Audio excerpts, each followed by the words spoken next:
They told her to strip the uniform, right there, in front of everyone. No explanation, no courtesy. Just cold regulations and younger faces who'd never seen what she'd seen. Lena Ward didn't fight back, didn't raise her voice. She just turned to leave. And that's when the fabric shifted. 1 inch of exposed skin, 3 digits, 1 symbol. And suddenly, the air in that room changed like someone had cut the oxygen. What they saw on her back wasn't supposed to exist anymore.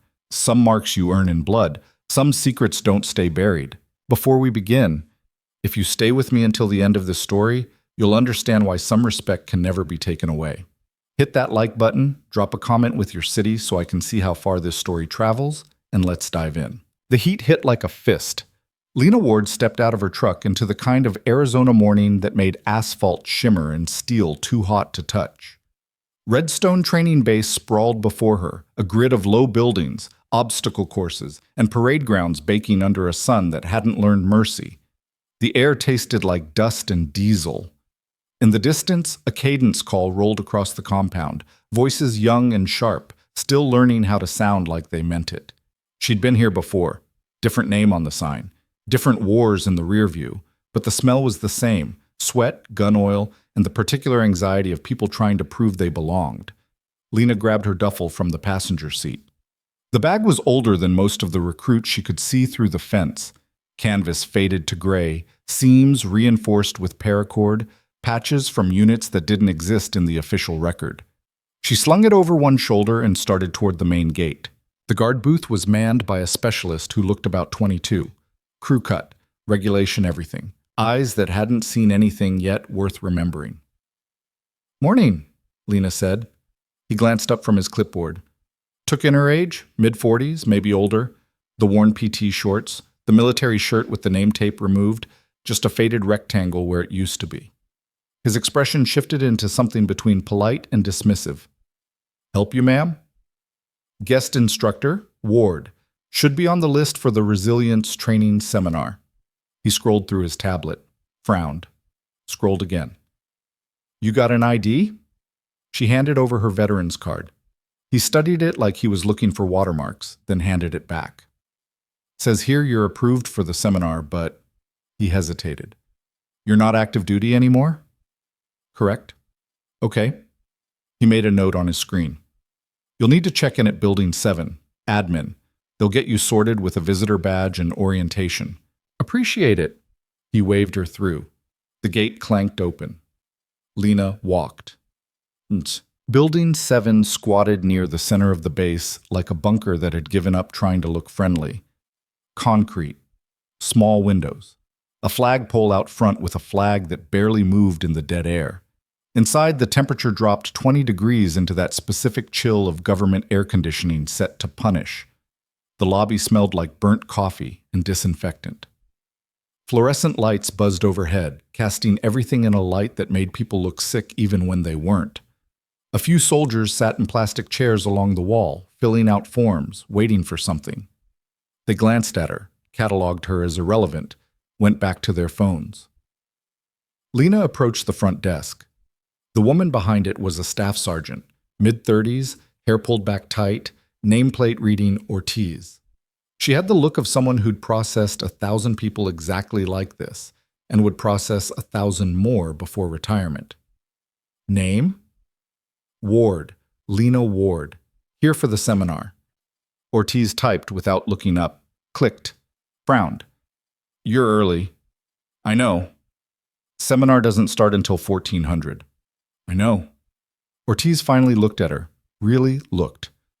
Her eyes traveled from Lena's face down to the shirt, lingered on the missing name tape, the frayed collar, the way the fabric hung like it had survived more laundry cycles than it was designed for.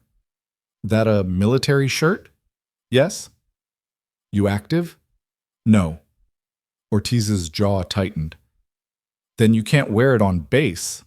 Lena didn't react, didn't blink, just stood there, hands loose at her sides, posture relaxed in that specific way people get when they've been yelled at by professionals and lived. "It's PT gear," Lena said, "not dress uniform." "Doesn't matter. Regulation says..." A door opened behind the desk. A young officer stepped out, lieutenant, maybe 25, fresh enough that his boots still had a mirror shine. He had a tablet in one hand and the kind of confidence that comes from never being wrong yet. "Problem, Sergeant?" Ortiz gestured at Lena. "Ma'am's wearing military clothing. She's not active duty." The lieutenant looked at Lena. His expression was polite, professional, and absolutely certain. "I'm sorry, ma'am, but that's against base regulations. Civilians and veterans not on active orders aren't authorized to wear military uniforms or uniform items while on federal property."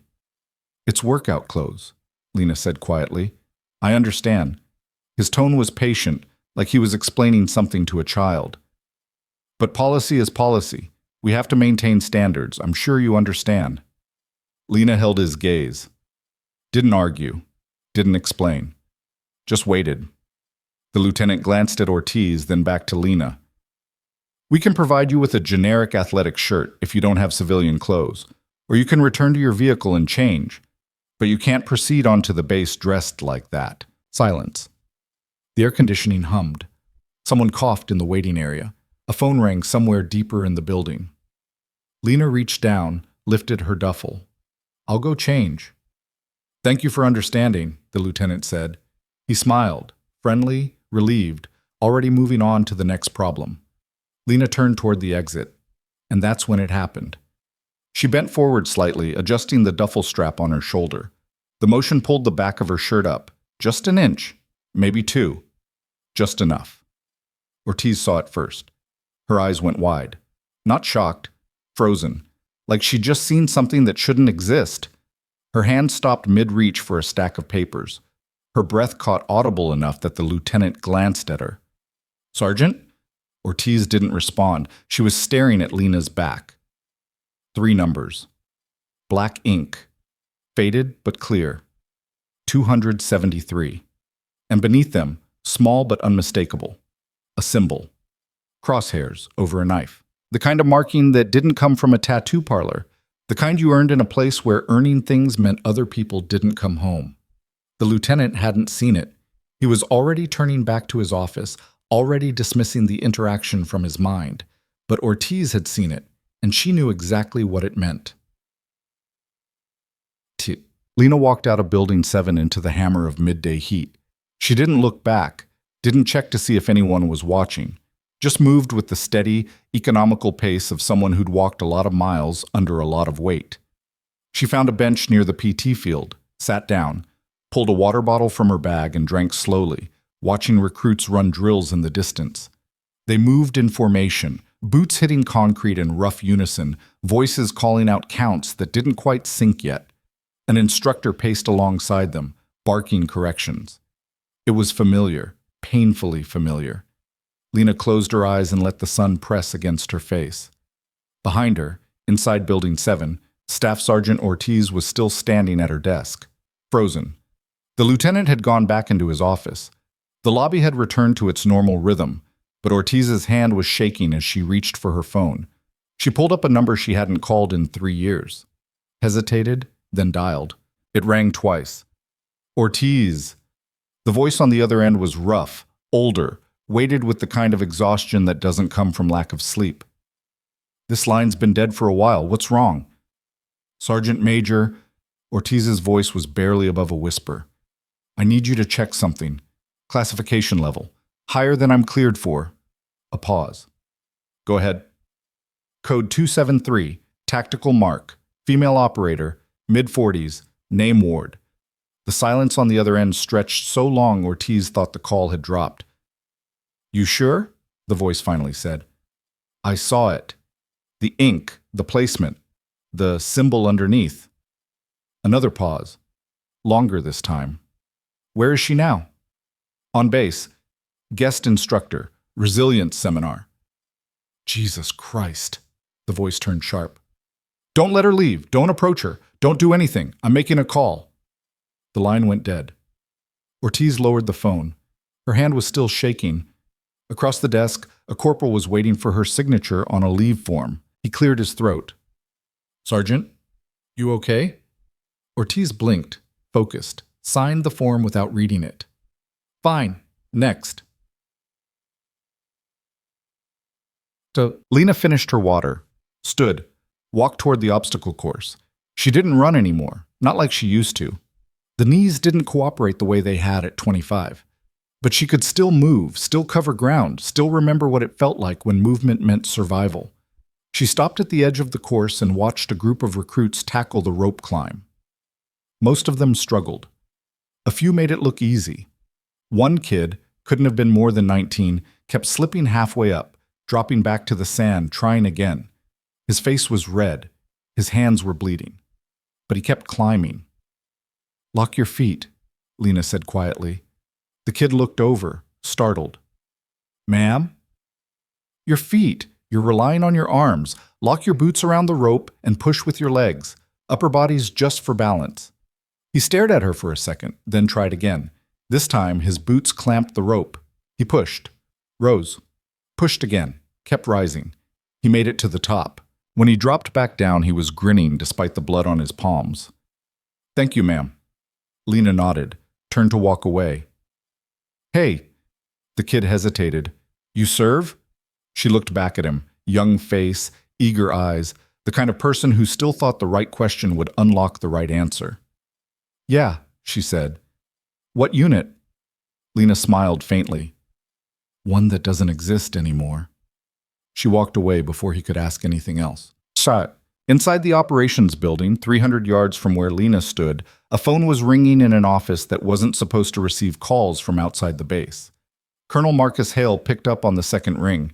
He was 51, built like he still ran marathons, with a face that had learned to hide what it was thinking. 28 years of service, was commander of Redstone for the last 18 months. He'd seen a lot, done more, buried some of it deep enough that he thought it would stay buried. "Hale." "Marcus?" The voice on the other end belonged to a man Hale hadn't spoken to in 5 years. Retired now, living somewhere quiet. The kind of retirement you earned by knowing when to stop asking questions. "You got someone on your base right now, guest instructor. Name's Lena Ward." Hale frowned. "Okay, and?" "She's got a 273 mark."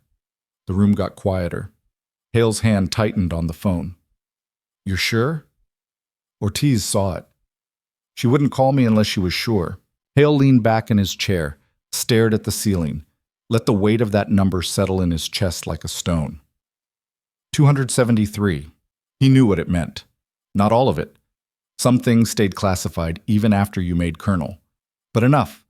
Enough to know that the number belonged to people who'd done things that didn't make it into after-action reports.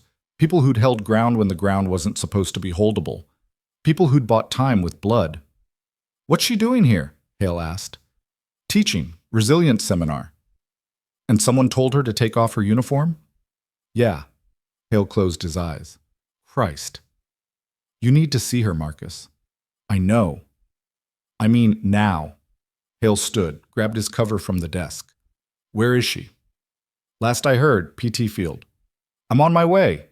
He hung up, walked out of his office without another word.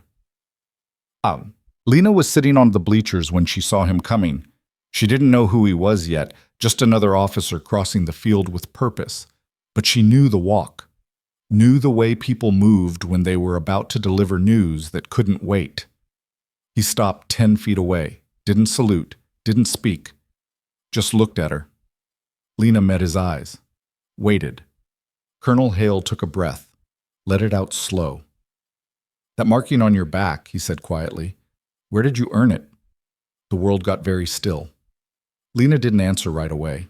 She studied him, the lines around his eyes, the set of his jaw, the way his hands hung loose but ready. She'd seen 1,000 officers. Most of them wore rank like armor. This one wore it like a scar. "Alta Qadum," she finally said. 2006, Route Irish Resupply Convoy, rear security. Hale's face didn't change, but something behind his eyes did. "You held the line when the convoy got split." It wasn't a question. "Somebody had to." Hale nodded slowly. "My brother was in that convoy, Engineer Corps, Vehicle 3. Lena went very still. "He made it out," Hale continued. His voice was steady, but his hands weren't. "Because someone kept the road open long enough for the medevac to land. He never knew who. They told him it was classified, told him the people who pulled security that day didn't exist on paper. He paused. He's got 3 kids now, teaches high school in Virginia, coaches soccer. Lena swallowed, didn't trust herself to speak. Hale stepped closer, lowered his voice so only she could hear. They told you to take off the uniform. Regulations, Lena said quietly. Fuck the regulations. The word landed like a stone in water, ripples spreading. Hale straightened, stepped back. And then, in full view of the PT field, in front of recruits and instructors and anyone else who happened to be watching, he raised his hand in a crisp, formal salute. The sound of fabric snapping in the wind cut through every other noise. Lena stared at him, didn't move, couldn't. You wear that uniform as long as you're on my base, Hale said. By my authority. Anyone has a problem with it, they can come see me. He held the salute. Lena's hand came up slowly. Returned it, sharp, clean. Muscle memory older than most of the people watching. When they dropped their hands, the silence was absolute. Hale turned and walked back toward the operations building without another word. Lena sat back down on the bleachers. Her hands were shaking.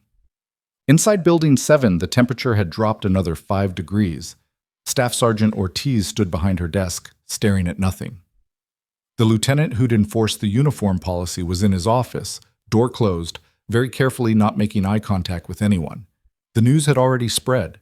Not officially, not through channels, but the way news always spreads on a military base, through glances, whispers, the sudden weight of silence when certain names get mentioned. Someone had seen the colonel salute a civilian. Someone else had seen the marking. By the time the sun started its descent toward the horizon, half the base knew something had happened. They didn't know what, didn't know the details, but they knew the shape of it. Respect, the kind you can't fake, can't manufacture, can't put in a regulation, the kind you earn when nobody's watching and the cost is everything. At 1400 hours, Lena walked into the conference room for the Resilience seminar. 30 soldiers sat in rows of folding chairs. Some looked curious, some looked skeptical. Most looked tired, the specific exhaustion of people trying to absorb more training on top of everything else they were already carrying. The seminar coordinator, a captain with a psychology degree and 0 combat deployments, stood at the front of the room with a PowerPoint remote. Okay, everyone, let's get started. Today we're going to talk about mental resilience in high-stress environments. Our guest instructor is... He glanced at his notes. Lena Ward. Ms. Ward has extensive experience in, He trailed off. Looked at Lena. She stood near the back of the room. Didn't move to the front. Didn't take the microphone. I'm not here to lecture, she said. The captain blinked. I'm sorry? I'm here to answer questions, if you have them. Silence. The soldiers shifted in their seats. A few exchanged glances. Nobody spoke. Lena waited. Finally, a voice from the middle of the room. A sergeant, female, late 20s, with the look of someone who'd seen at least one deployment. Is it true you held Al-Taqadum? The room went very quiet. Lena looked at her. I held a road. Other people held the city. How many were with you? 4. By the end, 2. Another voice, male, younger. What happened to the others? Lena's expression didn't change. They bought time. I'm still spending it. The silence was different now, heavier, more focused. The sergeant spoke again. What do you do when you know you're not making it out? Lena considered the question, let it sit in the air for a moment. You don't think about making it out, she said quietly. You think about the person next to you. You think about the mission. You think about what happens if you stop, and then you don't stop. Someone in the back whispered something. Someone else told them to shut up. The captain cleared his throat. Ms. Ward, maybe we should... Let her talk, the sergeant said. Not loud, not disrespectful, but final. The captain closed his mouth. Lena looked at the faces in front of her. Young, old, scared, brave. All of them carrying something. Resilience isn't about being strong, she said. It's about being honest. Knowing what you can carry. Knowing when to ask for help. Knowing that survival isn't the same as living. She paused. And knowing that some of the people who didn't make it, they gave you their time. Don't waste it. The room stayed silent for a long time after that. When the seminar ended, Lena walked out into the evening heat. The sun was low now, turning the sky orange and red and purple. The base had shifted into that strange quiet of shift change, some people heading to chow, others to barracks, the day not quite over but winding down. She walked back to her truck alone. Behind her in the conference room, soldiers sat in their chairs a little longer than necessary. Some of them thinking, some of them remembering, some of them realizing that the war stories they'd been told and the war stories that mattered weren't always the same thing. Lena reached her truck, tossed her duffel in the back, stood there for a moment, looking at the base spread out under the fading light. A voice called out, "Ma'am?" She turned. The young recruit from the obstacle course, the one who'd learned to lock his feet on the rope. He jogged over, hesitant, like he wasn't sure if he was allowed. I wanted to say thank you. For earlier, the rope thing." Lena nodded. "You did the work." "Yeah, but," he hesitated. "I heard what you said in the seminar about the people who didn't make it, giving you their time." "You were there?" "I snuck in, back row." He looked embarrassed. "I know I wasn't supposed to, but it's fine." He shifted his weight. "My dad was Army, Iraq, 2004. He didn't come back." Lena went very still. "I think about him a lot," the kid continued, "about what he would have wanted me to do, what he would have said." "What do you think he would have said?" The kid thought about it. "Probably, don't waste it." Lena smiled, small, sad, real. "Sounds like he was smart." "Yeah," the kid nodded. "He was." They stood there for a moment, the sun sinking, the heat fading. "What was your dad's name?" Lena asked. "Corporal James Rivera, 2nd Infantry." Lena repeated the name quietly, committed it to memory. Another name, another life, another piece of time someone had given. "He'd be proud of you," she said. The kid's eyes got bright. He blinked hard, nodded. "Thank you, ma'am." He turned and jogged back toward the barracks. Lena watched him go, then climbed into her truck, started the engine, and drove toward the gate. The guard at the gate waved her through without checking her ID. As she pulled onto the highway, the base disappeared in her rearview mirror, lights coming on, flags coming down. Another day ending the way 1,000 days had ended before. But something had shifted. Not loud, not obvious. Just there.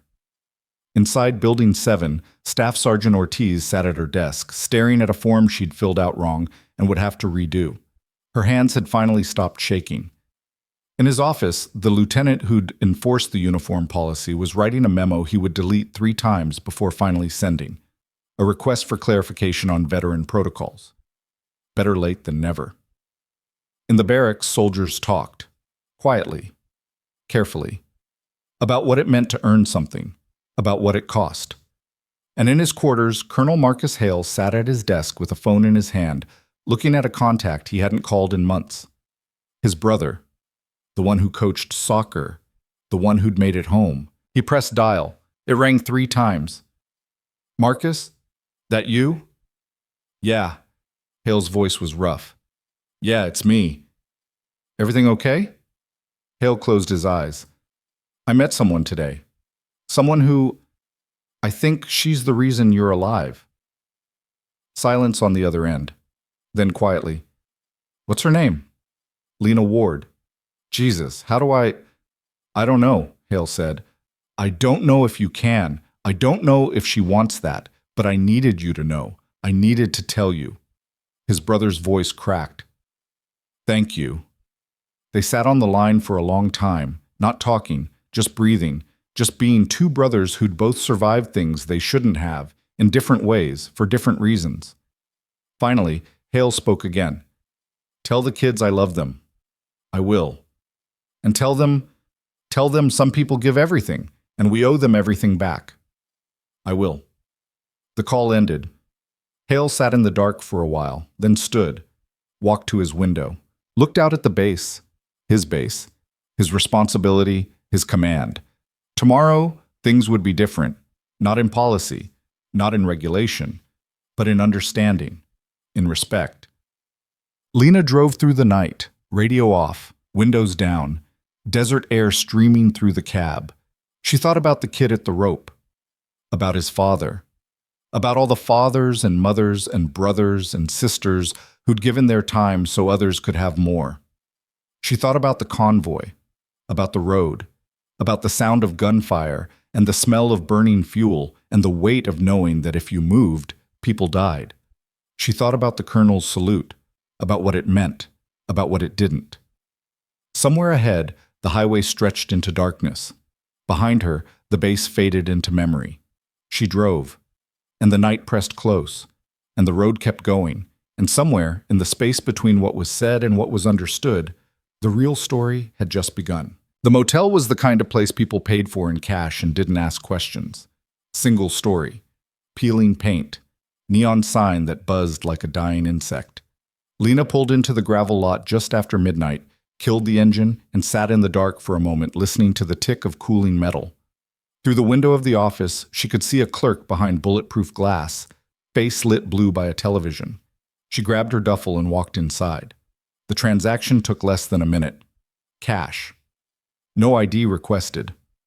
Key handed over with the mechanical disinterest of someone who'd seen everything and cared about none of it. Room 14. The door stuck when she pushed it. The air inside smelled like cigarettes and industrial cleaner. A queen bed with a comforter that had seen better decades. A TV bolted to the wall.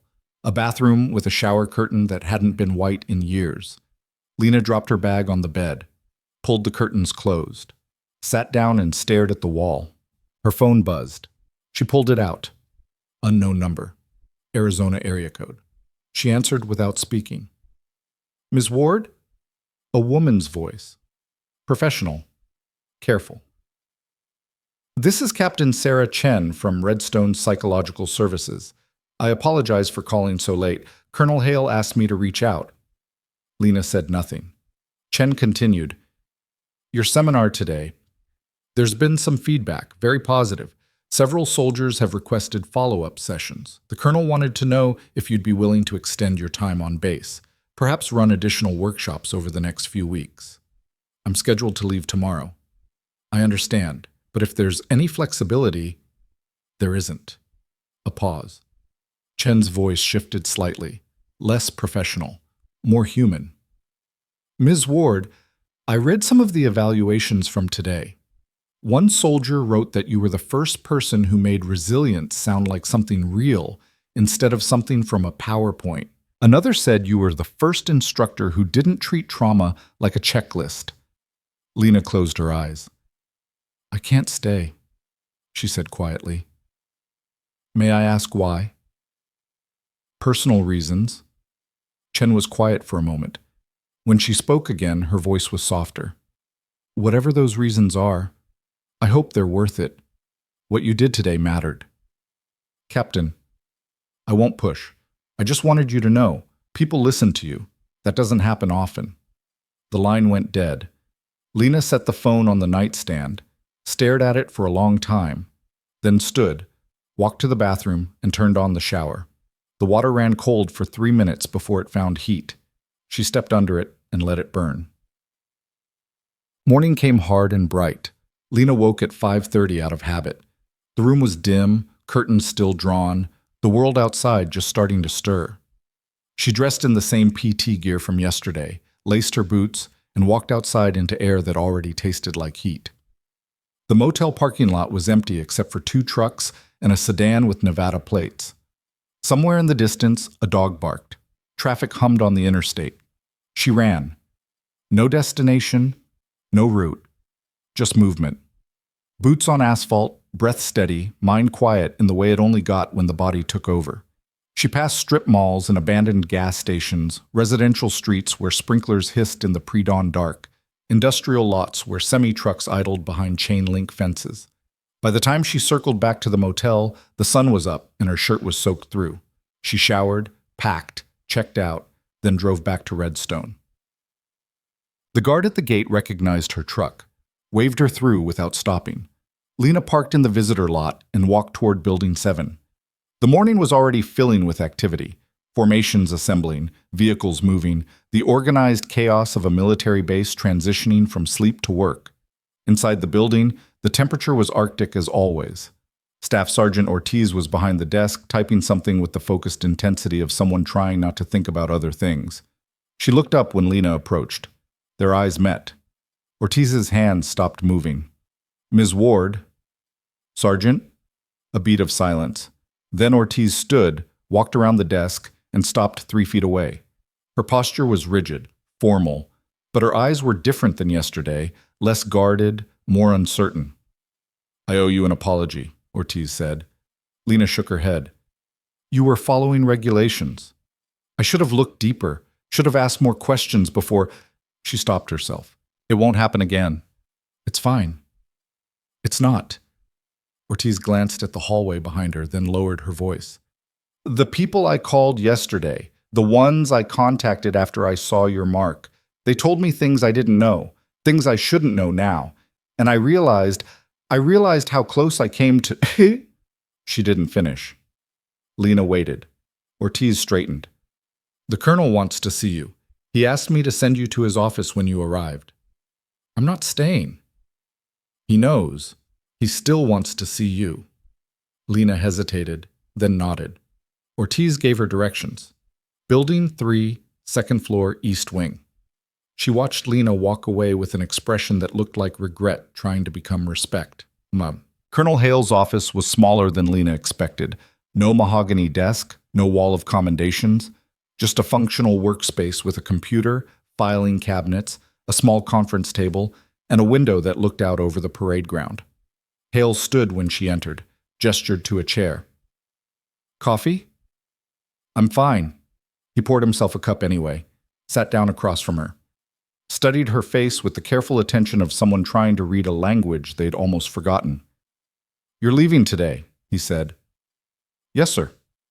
"Captain Chen said you turned down her offer." "I have other commitments."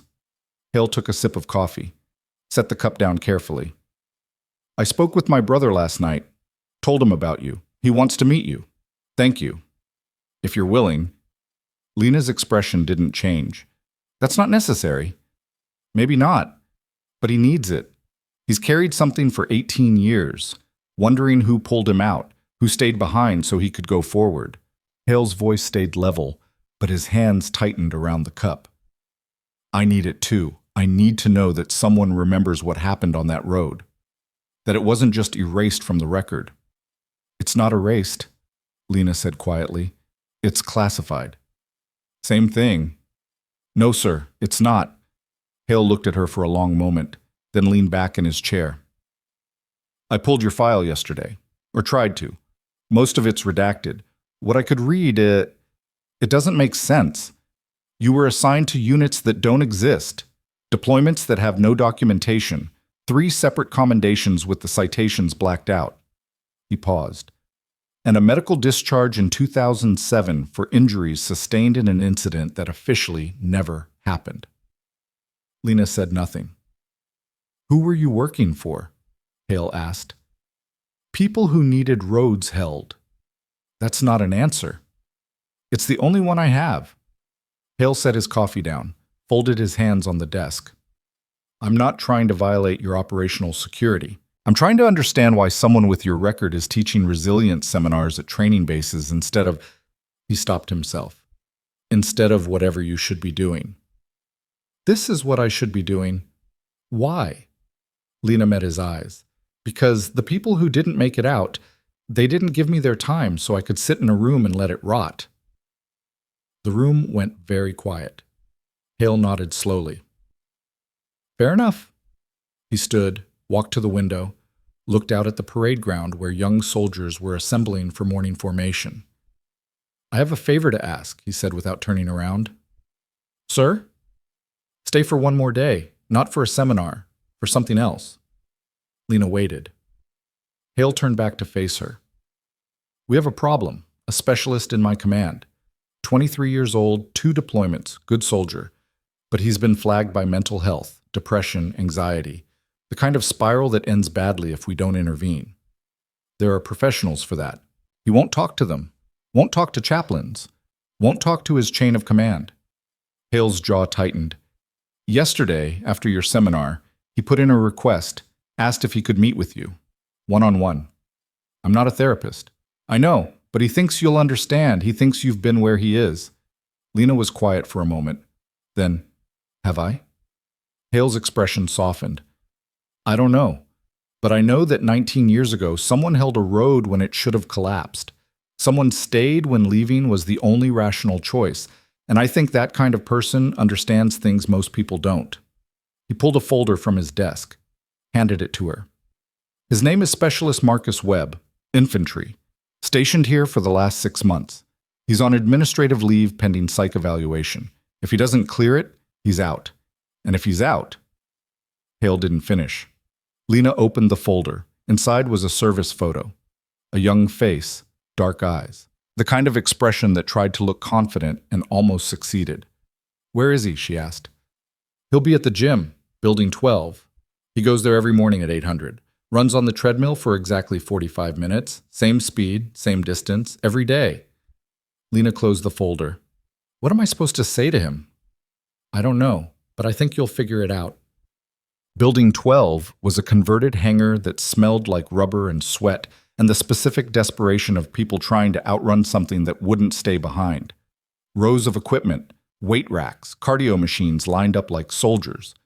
Lena walked in at 0815. The gym was half full, a few soldiers lifting, a couple running, most of them lost in headphones and their own thoughts.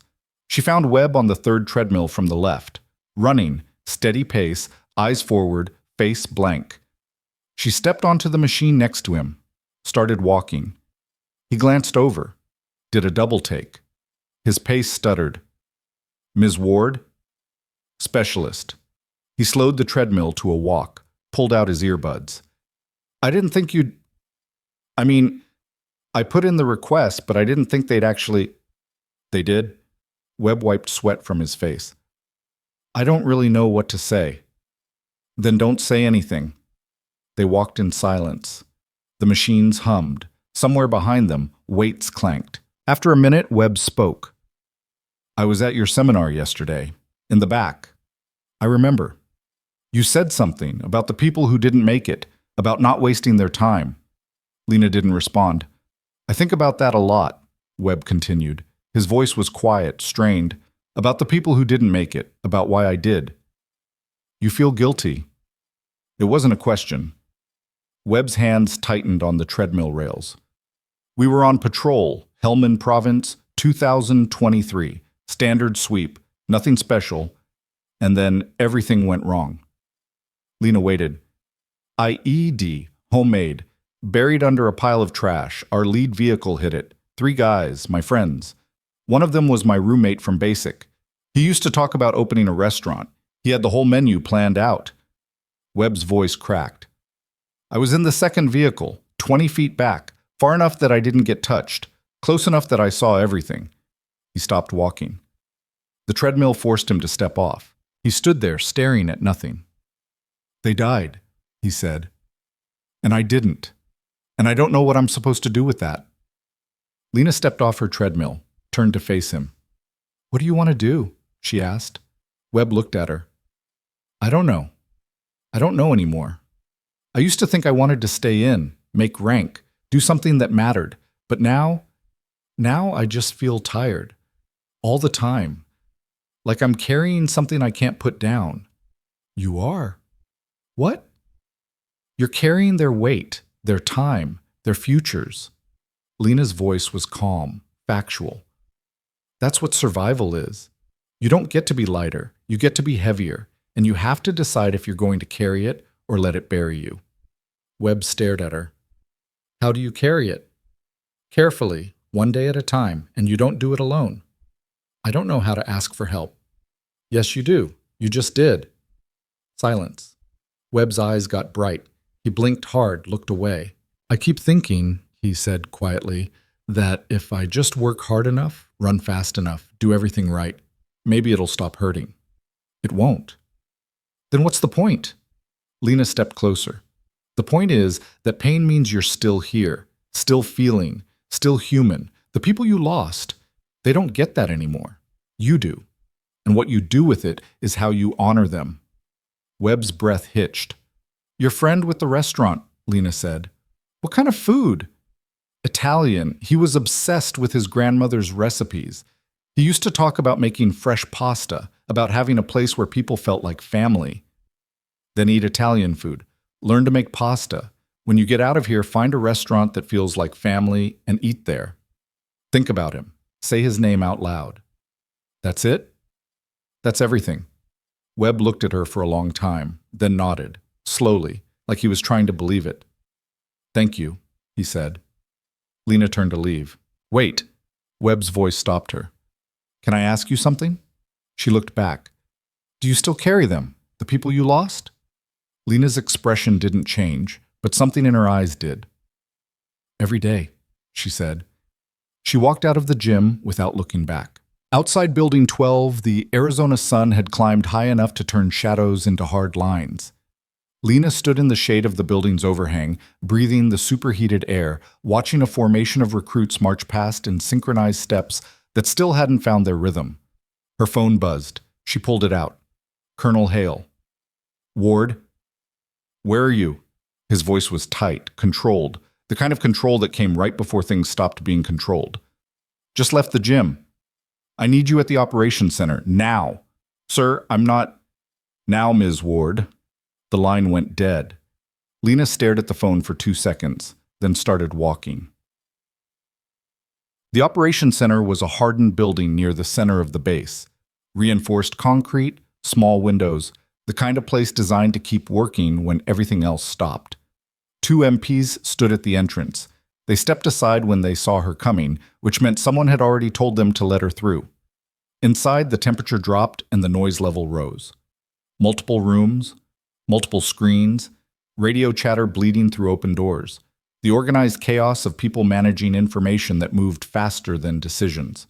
A sergeant intercepted her in the hallway. This way, ma'am. He led her to a conference room. Hale was inside with 3 other officers, a major, a captain, and a lieutenant colonel Lena didn't recognize. All of them looked like they'd been awake too long and hadn't slept well when they had. Hale gestured to a chair. Sit. Lena sat. The lieutenant colonel, nameplate reading Briggs, studied her with the kind of scrutiny that came from reading files and not believing them. You're Lena Ward. Yes, sir. Your file says you were deployed to Iraq, 2005 through 2007, attached to a unit that doesn't exist in any official record. That's correct. Briggs leaned forward.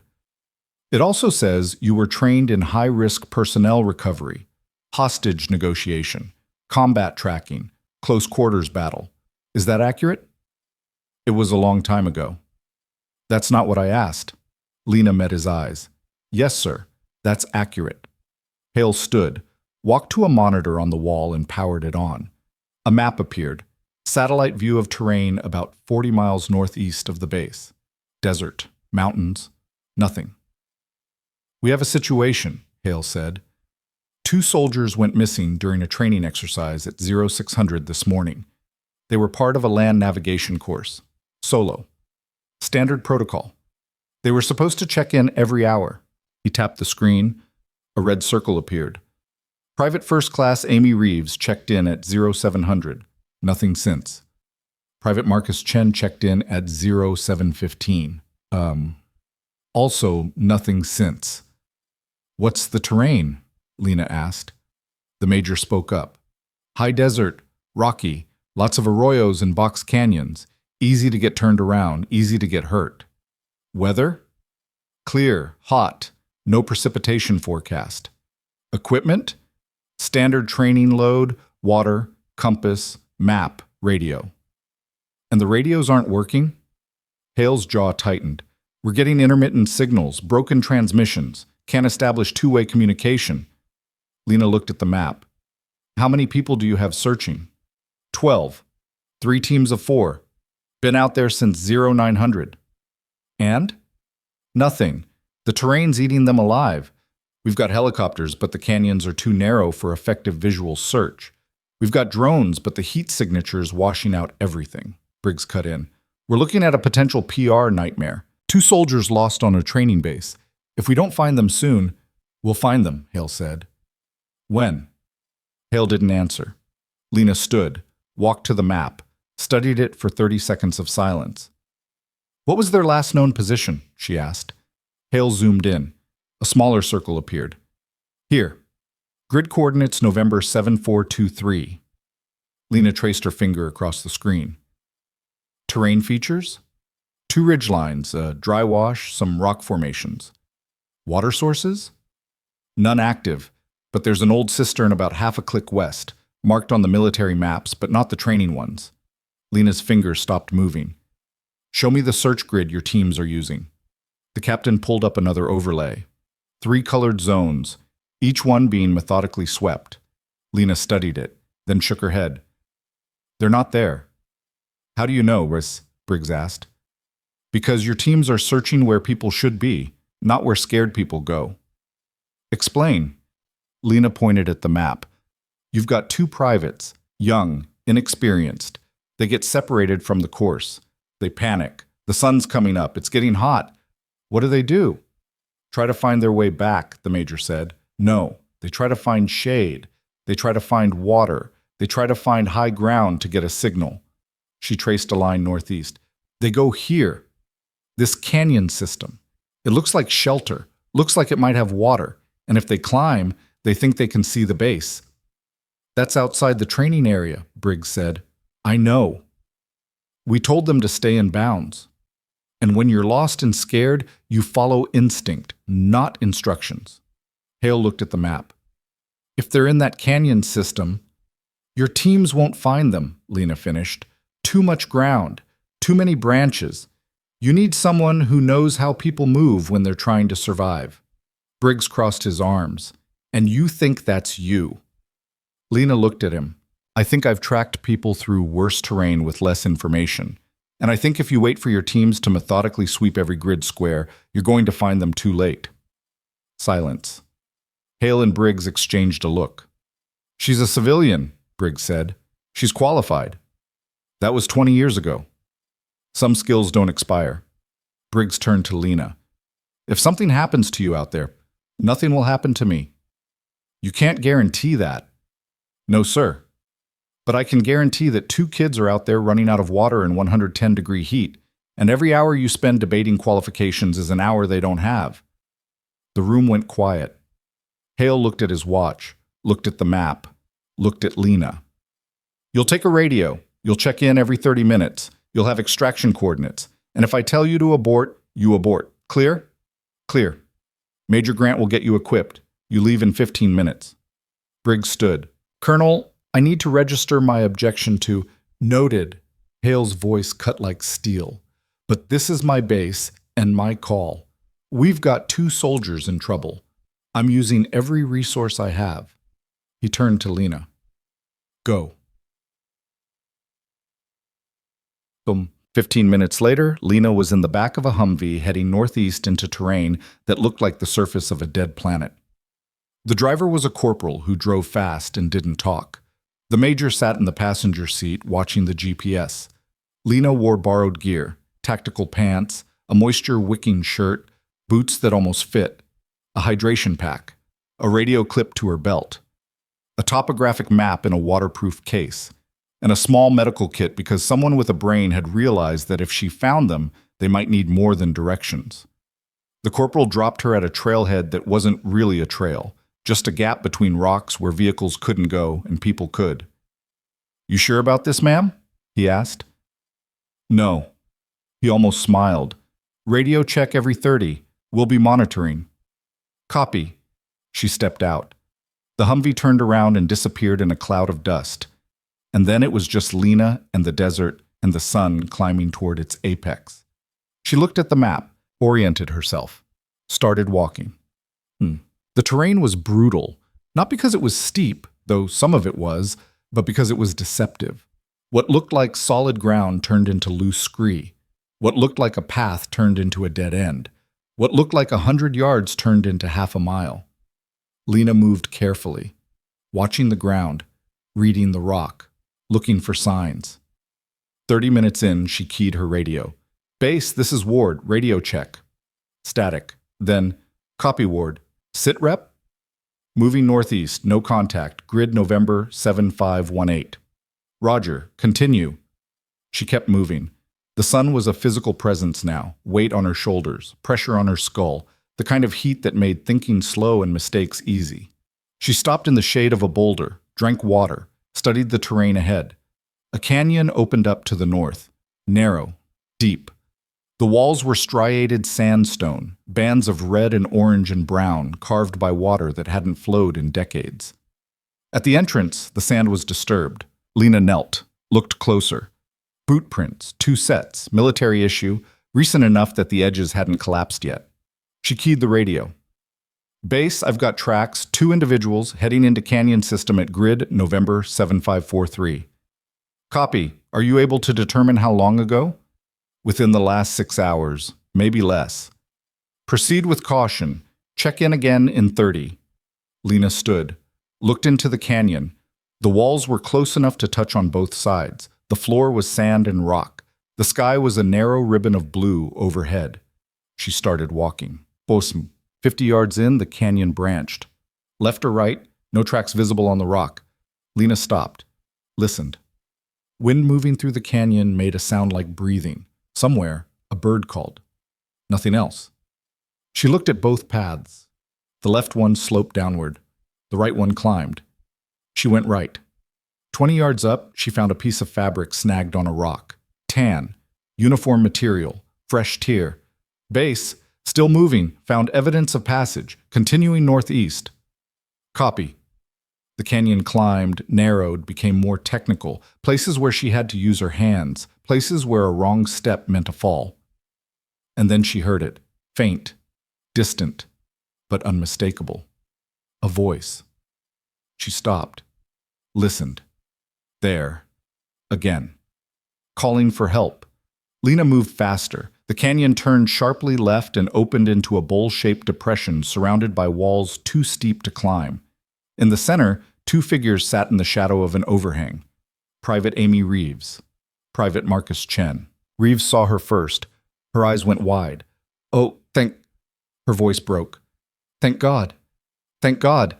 Lena approached, assessed. Reeves had a makeshift bandage around her left ankle. Chen's face was sunburned red. Both of them looked dehydrated, exhausted, scared. You hurt? Lena asked. I twisted my ankle, Reeves said. I can't put weight on it. How long ago? Hours. I don't know. We've been here since morning.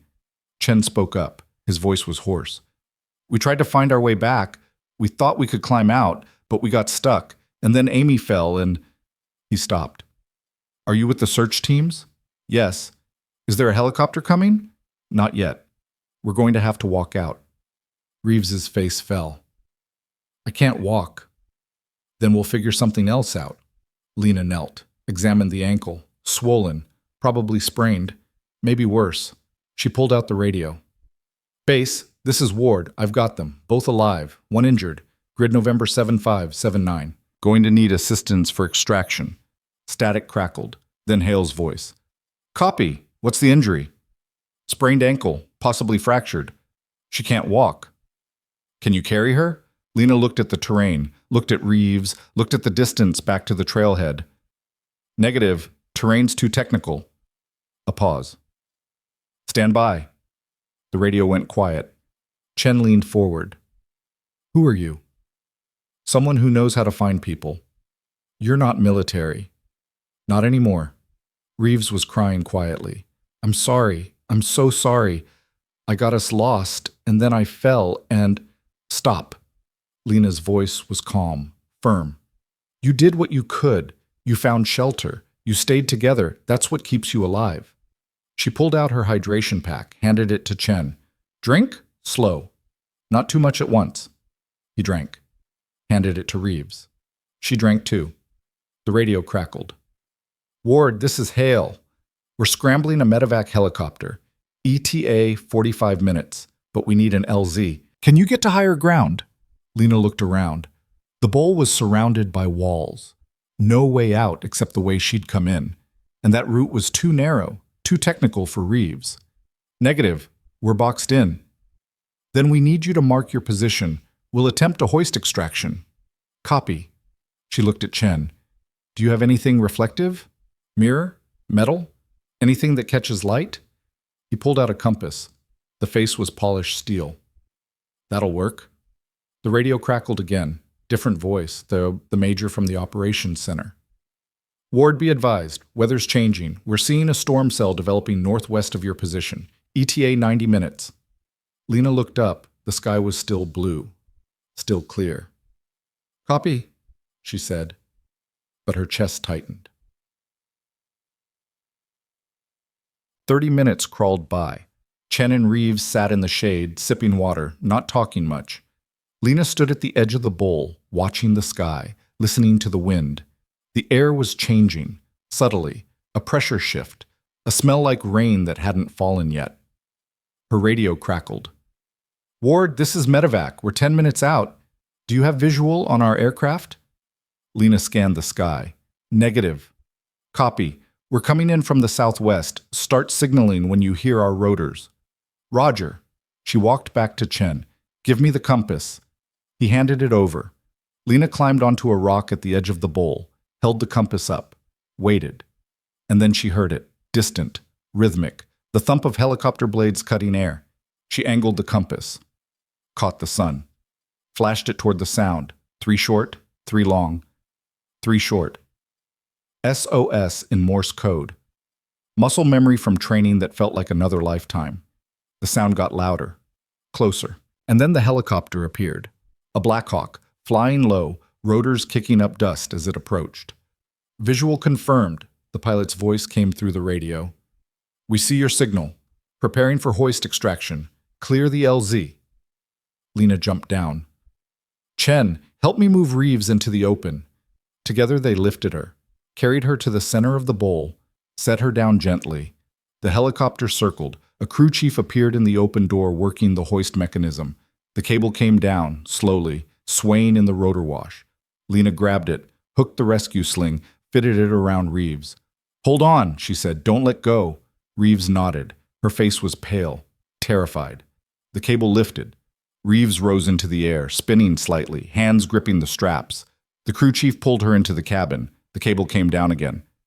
Chen, you're next. What about you? I'm last. Go.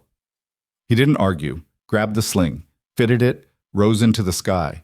And then it was just Lena standing in the bowl, watching the helicopter hover, watching the cable come down one more time. She grabbed it, and that's when the wind hit. Not a gust, a wall. The kind of wind that came before something worse. The helicopter shuddered, dipped. The pilot's voice crackled through the radio. We've got wind shear. Storm's moving faster than forecast. We need to abort. Negative, Lena said. I'm hooked in. We can't hold position. We're pulling out. Then pull me with you. The cable started to rise. Lena lifted off the ground, feet dangling, rock walls blurring past. And then the wind hit again, harder. The helicopter banked sharply. The cable swung wide. Lena slammed into the canyon wall. Pain exploded in her shoulder. Her grip loosened. The crew chief's voice screamed through the radio. Hold on! Hold on! Lena tightened her grip. Her shoulder was on fire. Her vision swam. The helicopter climbed, cleared the canyon walls, stabilized. Hands grabbed her, pulled her into the cabin. She collapsed onto the deck, breathing hard, everything hurting. The crew chief was yelling something. The pilot was yelling something else. The helicopter banked hard and accelerated south. Through the open door, Lena could see the storm coming. A wall of brown. A haboob. A dust storm rolling across the desert like a living thing, swallowing everything in its path. The helicopter raced ahead of it. Inside the cabin, Reeves and Chen stared at Lena with wide eyes. You okay? Chen shouted over the rotor noise. Lena sat up, checked her shoulder, dislocated, or close to it. She gritted her teeth and pushed it back into place with a movement that made Reeves look away. Fine, Lena said. The pilot's voice came through the headset. All personnel secure. We're clear of the storm. ETA to base 4 minutes. Lena leaned back against the cabin wall, closed her eyes, let the adrenaline drain. Chen leaned closer. Who the hell are you? She opened her eyes, looked at him. Someone who doesn't leave people behind. The helicopter landed on the base medical pad at 13:47 hours. EMTs swarmed Reeves and Chen, loading them onto gurneys, checking vitals, moving with practiced efficiency. Lena stepped down from the cabin. Her shoulder was screaming.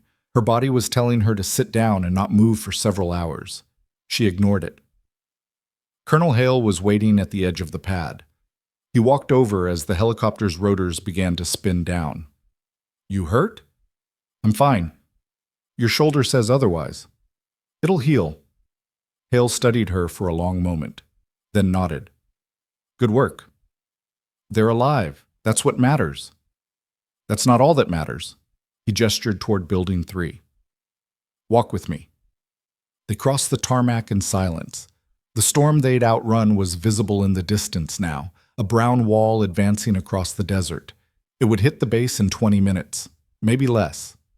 Inside Building 3, Hale led her to his office, closed the door, gestured to a chair. Lena sat. Hale poured 2 glasses of water, handed her one, sat down behind his desk. Lieutenant Colonel Briggs wants to file a formal complaint, he said. About? Unauthorized civilian involvement in a military operation, violation of protocol, liability exposure. Lena took a sip of water. He's not wrong. No, he's not. Hale leaned back. But he's also not right. Those kids would have died out there. The storm would have hit before we found them. You knew where to look. You knew how to move. You knew how to get them out. Your teams would have found them eventually. Maybe. But eventually isn't good enough when the clock's running out. He paused. I read your file again. The parts that aren't redacted. You know what I noticed? Lena waited. Every mission you were part of, someone came home who shouldn't have. Every operation you ran told, the outcome was better than it had any right to be. You don't have a perfect record. Nobody does. But you have a record of making impossible things possible. That was a long time ago, sir. Some things don't change. Hale leaned forward. I need people like you. This base needs people like you, not just for search and rescue, for training, for teaching these kids what real resilience looks like, what real strength looks like. I'm not staying. Why not? Lena set down her glass. Because I made a promise, a long time ago, to people who didn't make it home, that I wouldn't waste what they gave me, and sitting still, teaching from PowerPoints, that's not how I keep that promise. Hale was quiet for a moment. How do you keep it? By going where people need help, by showing up when it matters, by being useful. You were useful today. Today isn't every day. Hale nodded slowly. Fair enough. He stood, walked to the window. The storm was closer now, the sky turning brown at the edges. Before you go, he said, there's something you should know. Sir? Specialist Webb, the one you talked to this morning. He came to see me an hour ago, told me he's staying in, said he's going to finish his enlistment, said he's going to find a way to carry what he's carrying without letting it bury him. Lena's expression didn't change, but her hands tightened slightly around the glass. He said you helped him understand something, Hale continued, that survival isn't the end of the story, it's the beginning. He turned back to face her. You did that. In one conversation, you gave him a reason to keep going. Lena stood.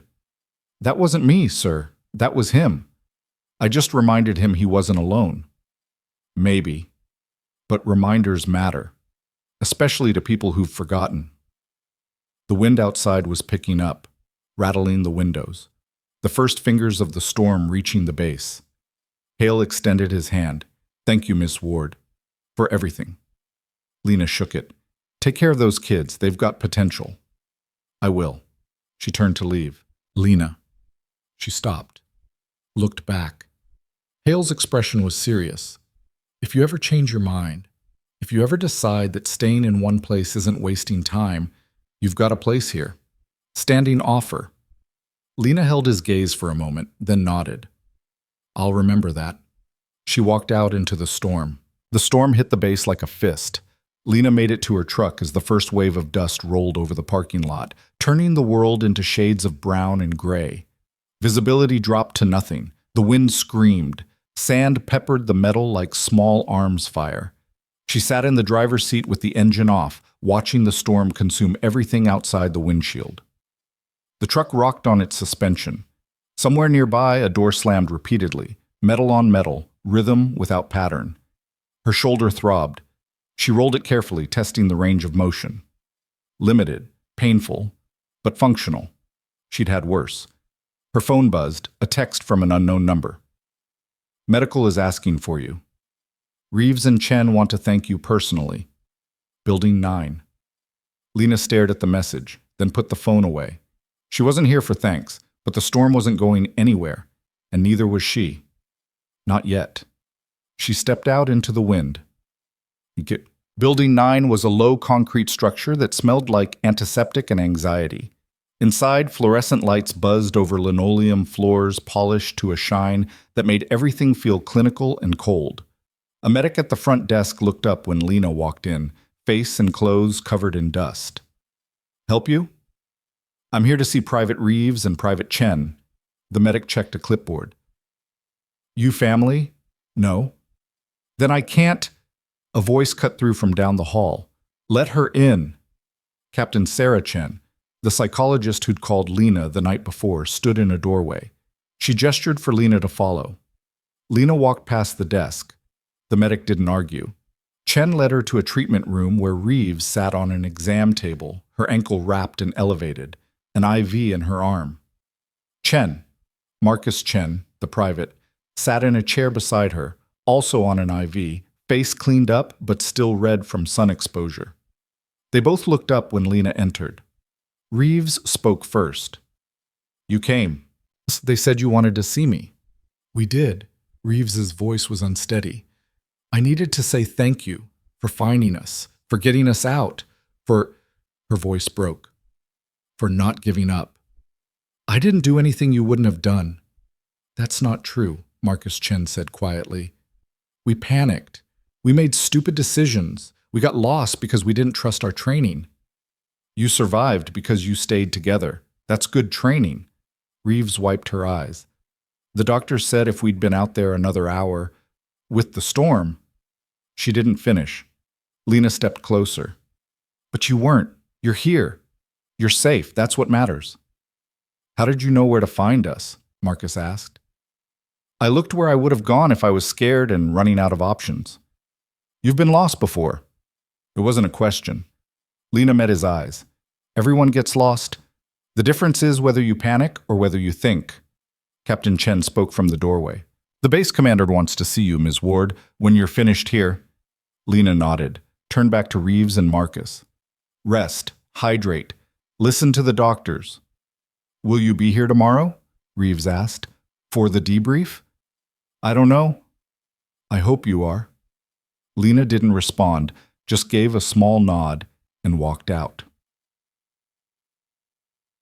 Colonel Hale's office was crowded. Hale sat behind his desk. Lieutenant Colonel Briggs stood near the window, arms crossed, face set in an expression somewhere between anger and resignation. Major Grant sat in a chair against the wall, taking notes on a tablet. And standing near the door, looking like he'd rather be anywhere else, was a man in civilian clothes, mid-50s, gray hair, sharp eyes. He had the posture of someone who'd spent time in uniform but wasn't wearing one anymore. Hale gestured to an empty chair. Miss Ward, thank you for coming. Lena sat. Sir, Hale gestured to the civilian. This is David Keller. He's with the Defense Intelligence Agency. He's here because certain people in Washington got very interested when your name appeared in today's incident reports. Keller stepped forward, extended his hand. Ms. Ward, it's been a long time. Lena shook his hand. I don't think we've met.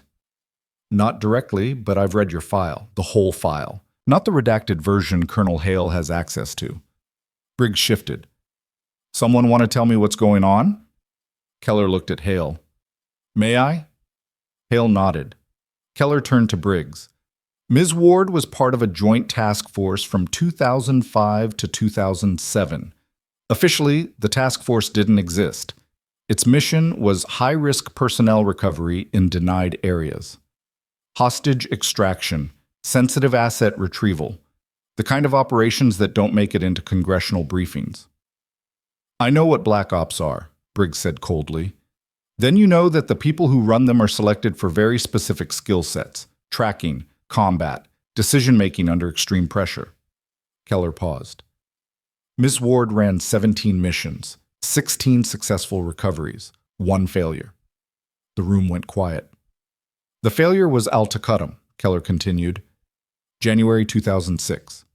A convoy carrying a high-value detainee got ambushed en route Irish. The detainee was killed. 6 soldiers were wounded. 3 were killed. The mission was classified as a loss. Lena's face didn't change, but her hands tightened slightly on the armrests. What the official report didn't say, Keller went on, was that Ms. Ward held a defensive position for 47 minutes while medevac helicopters extracted the wounded. She was advised to abort. She refused. She held the line with 2 other operators until the last soldier was airborne. Hale was watching Lena's face. The number on her back, Keller said, 273. That was her operational designation. The symbol underneath was the task force emblem, classified above top secret. Anyone who saw it would know she was part of something most people don't even know exists. Briggs's expression shifted, not quite respect, not quite understanding, but something close. Why is DIA here now? Hale asked. Keller turned to him. Because Ms. Ward's actions today triggered certain protocols. When someone with her clearance level engages in high-risk field operations on U.S. soil, we get notified. We have to determine if there's a security risk. She saved 2 soldiers, Hale said flatly. I'm not disputing that, but protocol is protocol. Lena spoke for the first time since sitting down. What do you need from me? Keller studied her. Assurance that you're not operating under any foreign influence, that you're not engaged in activities that compromise national security, that you're not— I'm a civilian, Lena interrupted. I teach resilience seminars. I help people who are struggling, that's all. Is it? Yes. Keller pulled out a tablet, scrolled through something. In the last 18 months, you've traveled to 6 different states. You've worked with veterans organizations, law enforcement training programs, and disaster response teams. You've been present at 3 separate incidents involving high-risk rescues. That's a lot of coincidences. I go where I'm needed. Who determines that? I do. Keller set down the tablet. Ms. Ward, I'm not here to interrogate you. I'm here to understand your intentions. Because people with your background, they don't just disappear into civilian life. They're too valuable, too skilled, too dangerous. I'm not dangerous. You dislocated your own shoulder and continued a rescue operation. You tracked 2 lost soldiers through hostile terrain in under 2 hours when trained teams couldn't find them in 4. You convinced a medevac pilot to execute a hoist extraction in deteriorating weather conditions. Keller leaned forward. That's not normal civilian behavior. That's operator behavior. Lena met his eyes. I did what needed to be done. And that's what worries me. Because people who always do what needs to be done, they tend to find themselves in situations where the line between heroism and liability gets very thin. Briggs spoke up. Are you saying she shouldn't have gone after those soldiers? I'm saying there are protocols for a reason. Chain of command, operational oversight, accountability. She saved their lives. This time. What about next time? What if she gets killed? What if someone else gets killed trying to help her? Keller turned back to Lena. You're not active duty anymore. You don't have the legal protections, the insurance, the support structure. You're operating on your own, and sooner or later that's going to catch up with you. Lena was quiet for a long moment. Then she stood. Are we done? Keller frowned. Ms. Ward, am I being detained, charged with something? Do you need me to sign paperwork? No, but then we're done. She turned to Hale. Colonel, thank you for your hospitality. I'll be leaving in the morning. Hale stood. Lena, I appreciate everything you've done, sir. But Mr. Keller is right. I'm a liability. I don't fit in the system anymore, and the longer I stay, the more complications I create. That's not what I said, Keller interjected. Lena looked at him. It's what you meant. She walked toward the door. Briggs stepped in front of her. Wait, She stopped. Briggs looked uncomfortable, like he was about to say something he'd been trying not to say for hours. I owe you an apology, he said. I questioned your qualifications. I questioned the colonel's judgment, and I was wrong. Lena didn't respond. What you did today? Briggs paused. That was exceptional, and I should have trusted that if Colonel Hale believed you could do it, there was a reason. You were protecting your command, Lena said. That's your job.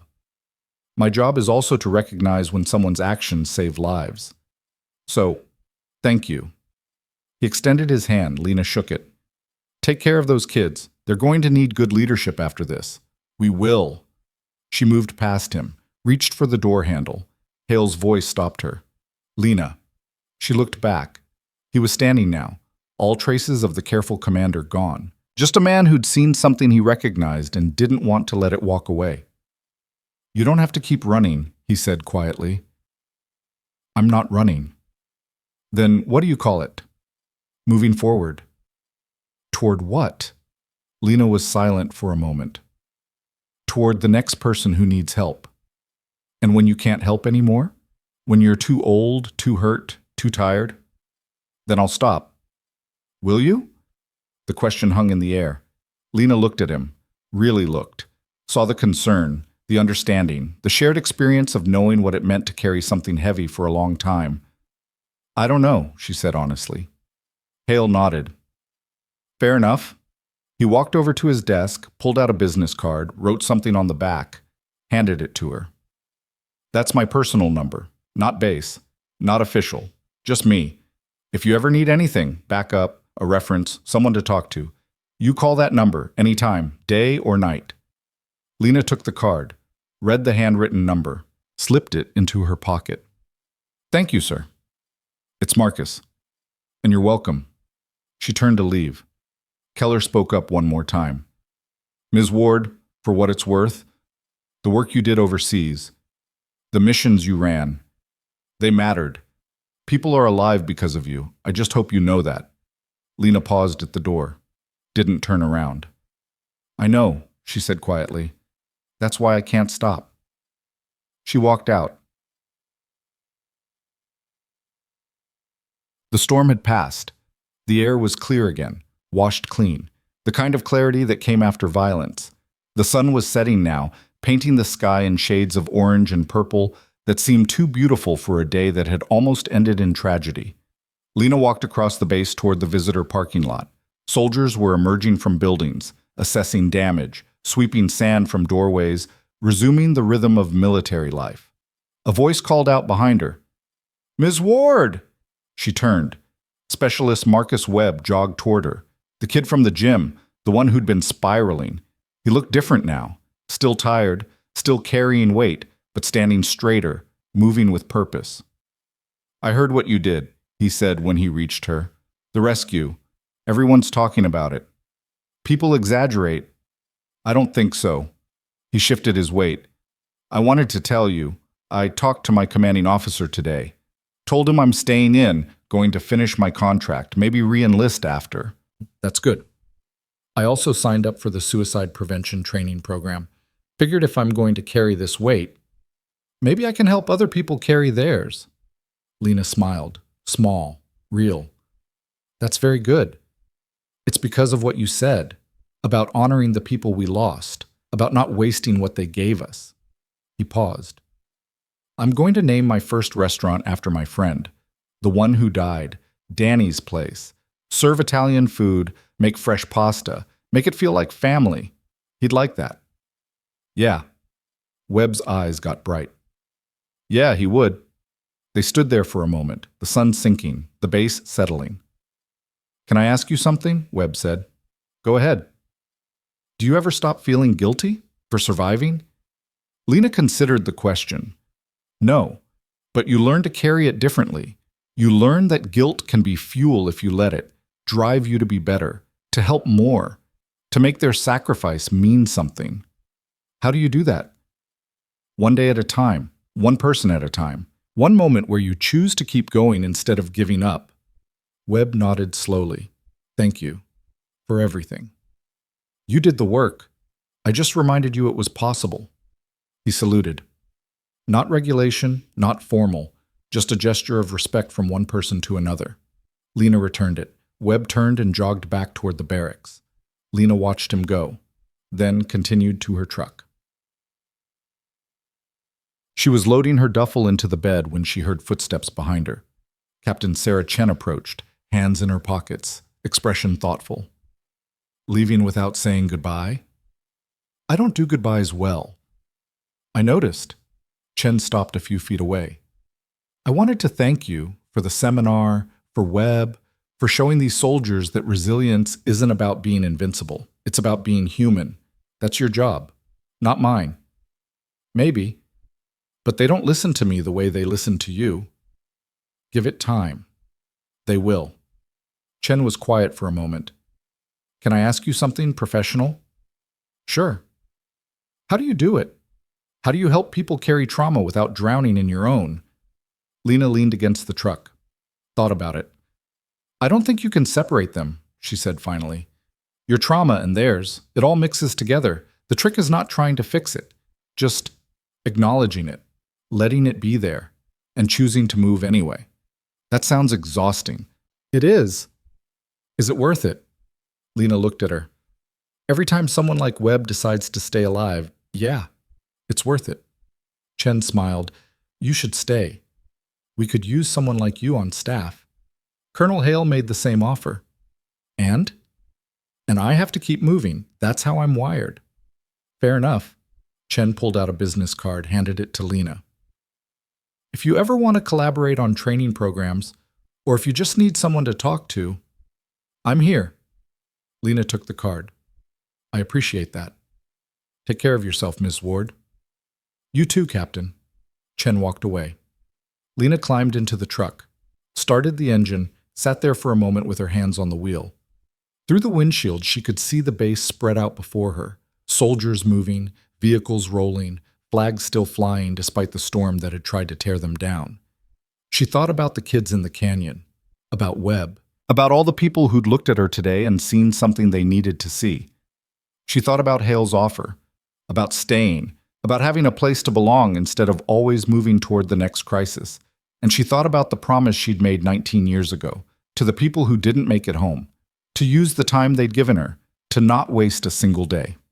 She put the truck in gear and drove toward the gate. The guard waved her through without checking ID. The gate closed behind her. The base disappeared in the rearview mirror. Highway stretched ahead, empty, open, the sky turning dark at the edges. Her phone buzzed. A text from an unknown number. Heard about what you did. Proud of you. If you're ever in Virginia, dinner's on me. Hale's brother Lena stared at the message, wondered how he'd gotten her number, realized Hale must have given it to him. She typed back, Thank you. I'm glad you made it home. She set the phone down. Drove. The miles accumulated. The stars came out. The road unfolded in the headlights like a story that didn't have an ending yet. And somewhere behind her, in Building 7, Staff Sergeant Ortiz filed away paperwork that documented a civilian consultant who'd participated in a search and rescue operation. The paperwork was correct, professional, complete. But attached to it was a note she'd written by hand. This woman is a hero. If she ever comes back, treat her like one. In Building 3, Colonel Hale sat at his desk, looking at a photo on his wall. His brother? Younger, in uniform, smiling. He picked up his phone, called a number. Hey, he said when his brother answered. Yeah, it's me again. I wanted to tell you something. And in the barracks, Specialist Marcus Webb sat on his bunk, writing in a notebook, making plans, sketching layouts for a restaurant that didn't exist yet, writing down recipes he half remembered, choosing a location in his mind, Danny's place, fresh pasta, family atmosphere. A place where people who'd lost something could find something else. He wrote the name at the top of the page, underlined it, and smiled. Lena drove through the night, past towns that blinked to life and faded, past rest stops and gas stations and empty stretches where the world felt like it belonged to no one. She thought about the day, about the storm, about the kids she'd pulled from the canyon and the ones she'd pulled from darker places with nothing but words. She thought about the card in her pocket, Hale's number, Chen's number, connections she could follow if she wanted to. She thought about staying, and she thought about leaving. And somewhere in the space between those two thoughts, she found the answer. She wasn't running away. She was running toward the next person who needed someone to show up, the next moment where showing up mattered, the next chance to honor the people who'd given her time by using it well. That was the promise. That was the mission. That was enough. The highway stretched ahead, the stars watched, the night pressed close, and Lena Ward drove on. 300 miles later, Lena pulled into a truck stop just east of Flagstaff. The parking lot was half full. Semis lined up like sleeping giants, a few cars scattered near the entrance, neon signs advertising diesel and coffee and 24-hour service. She killed the engine, sat in the dark, listened to the tick of cooling metal and the distant hum of highway traffic. Her shoulder still ached. Her body was reminding her she wasn't 25 anymore. But she was alive, and two kids who might not have been were sleeping in hospital beds back at Redstone. That counted for something. She grabbed her phone. 3 missed calls, 2 voicemails, 6 texts. The first voicemail was from Hale's brother. His voice was thick with emotion. "Ms. Ward, I don't know if you'll get this. Marcus gave me your number. I needed to say thank you for what you did in 2006, for my brother, for giving me a life I shouldn't have had. I've got 3 kids now, a wife, a job I love, and none of that would exist if you hadn't done what you did. So, thank you. If there's ever anything I can do for you, anything at all, you call me. Please." The second voicemail was from Captain Chen. "Ms. Ward, it's Sarah Chen. I wanted to let you know that Private Reeves and Private Chen are stable. Reeves will need surgery on her ankle, but she's going to be fine. Chen's already asking when he can get back to training. They both want to write you letters. I told them I'd forward your contact info if that's okay. Also, Specialist Webb came to see me today. He's different, lighter, like someone gave him permission to keep living. That was you. I hope you know that. Safe travels." Lena closed her eyes. Let the words settle. Then she opened the texts. One from Hale. "Check your email when you get a chance. Something you should see." One from an unknown number. "This is Marcus Chen, the private, not the captain. I don't know what to say except thank you. You saved my life. I won't forget that." One from another unknown number. "This is Amy Reeves. I'm sorry I got us lost. I'm sorry you had to risk your life to save us. I'm going to be better. I promise. Thank you." Lena stared at the screen, then put the phone down. She walked into the truck stop. Inside, the fluorescent lights were harsh, and the coffee smelled burnt. A few truckers sat at booths, eating food that looked tired. A clerk stood behind the register, scrolling through his phone with the glazed expression of someone counting hours until shift end. Lena poured a cup of coffee. Black. No sugar, paid in cash. Found a booth in the corner and sat with her back to the wall. She pulled out her phone, opened her email. Hale's message was at the top. The subject line read, "You should see this." She opened it. The email contained a link to an internal base memo. She clicked it. Memorandum for record. From Colonel Marcus Hale, Commander, Redstone Training Base. Subject, Commendation for Civilian Assistance in Search and Rescue. Operation 1. On 28 January 2026, civilian consultant Lena Ward provided critical assistance during a search and rescue operation involving 2 missing soldiers. 2. Ms. Ward demonstrated exceptional tracking skills, terrain navigation expertise, and tactical decision-making that directly resulted in the successful recovery of PFC Amy Reeves and PVT Marcus Chen. 3. Despite challenging environmental conditions and personal injury, Ms. Ward maintained operational focus and ensured the safe extraction of both soldiers prior to the arrival of a severe weather event. 4. Ms. Ward's actions reflect the highest standards of service and embody the values of courage, commitment, and selfless service. Her contribution undoubtedly saved lives. 5. This memorandum will be filed in Ms. Ward's personnel record and forwarded to the Department of Defense for consideration of civilian commendation. 6. Ms. Ward is hereby granted permanent guest privileges at Redstone Training Base and all associated facilities. Marcus J. Hale. Hale. Colonel, U.S. Army Commander Lena read it twice, then set the phone down. Permanent guest privileges. A commendation. Official recognition. She didn't know how to feel about that. Her phone buzzed. A call. Hale's number. She answered. Colonel? You read the memo? Yes, sir. And? It's not necessary. It's already done. Filed. Forwarded. You can't undo it. Lena was quiet. I wanted you to know, Hale continued, that what you did matters. Not just to me. Not just to those kids. To the institution. To the people who will read that memo and understand that service doesn't end when you take off the uniform. I didn't do it for recognition. I know. But you're going to get it anyway. Because it's deserved. And because someone needs to start putting your name on record for all the things you've done that no one's ever acknowledged. Lena stared at the burned coffee in front of her. I appreciate that, sir, but I'm still not staying. I know. But now, wherever you go, you've got something official. Something that says you're not just a drifter helping people. You're someone who's been recognized by the U.S. Army for extraordinary service. That opens doors. I don't need doors opened. Maybe not.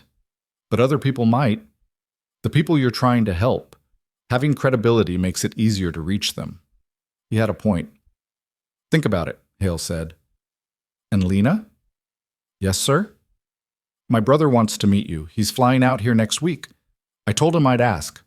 No pressure. But if you're ever back this way... Lena closed her eyes, saw the convoy, saw the road, saw the faces of people she couldn't save and the ones she could. I'll think about it, she said quietly. That's all I ask. Safe travels. He hung up. Lena sat in the booth for a long time, watching truckers come and go, watching the clerk ring up transactions with mechanical efficiency, watching the world move around her like she was a stone in a river. Her phone buzzed again. Another text. Unknown number. Ms. Ward, this is David Keller, DIA.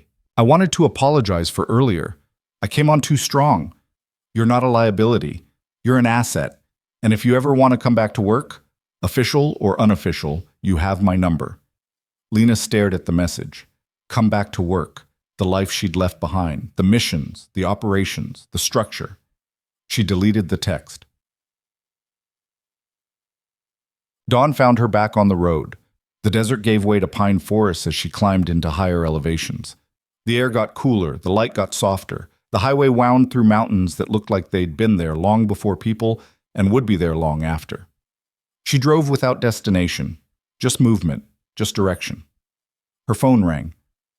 Unknown number. Again. She almost didn't answer, but something made her pick up. This is Ward.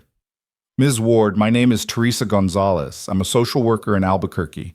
I got your number from Captain Sarah Chen at Redstone. She said you might be able to help with a situation we're dealing with. Lena slowed the truck, pulled onto the shoulder. What kind of situation? We have a veteran, Marines, 3 deployments. He's been living on the streets for the past 6 months. We've tried everything, housing programs, counseling, medical care. He won't engage, won't trust anyone. But yesterday he mentioned someone who'd helped him before. Someone who understood.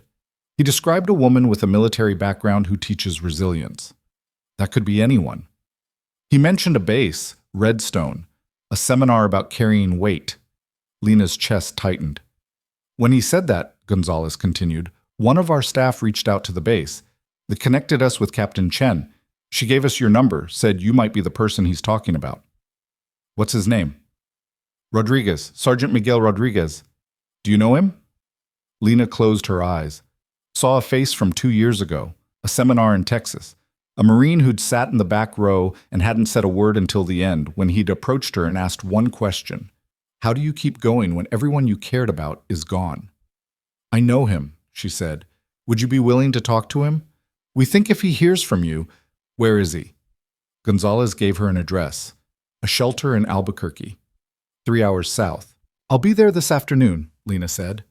Thank you. Thank you so much. The call ended. Lena sat on the side of the road, engine idling, watching the sun climb higher. She thought about Hale's offer, about staying at Redstone, about having a permanent place, a steady job, recognition and stability, and all the things people said you were supposed to want. And she thought about Rodriguez, living on the streets, fighting demons that didn't show up on any battlefield, alone. She put the truck in gear, turned south, and drove. The shelter was a converted warehouse in a part of Albuquerque that looked like it had been forgotten by the city planners. Cracked pavement, chain-link fences, buildings with broken windows and graffiti-covered walls. Lena parked across the street, sat for a moment, then walked inside. The lobby smelled like industrial cleaner in desperation. A receptionist behind plexiglass looked up. "Help you?" "I'm here to see Miguel Rodriguez. Teresa Gonzalez called me." The receptionist picked up a phone, spoke quietly, hung up. "She'll be right out."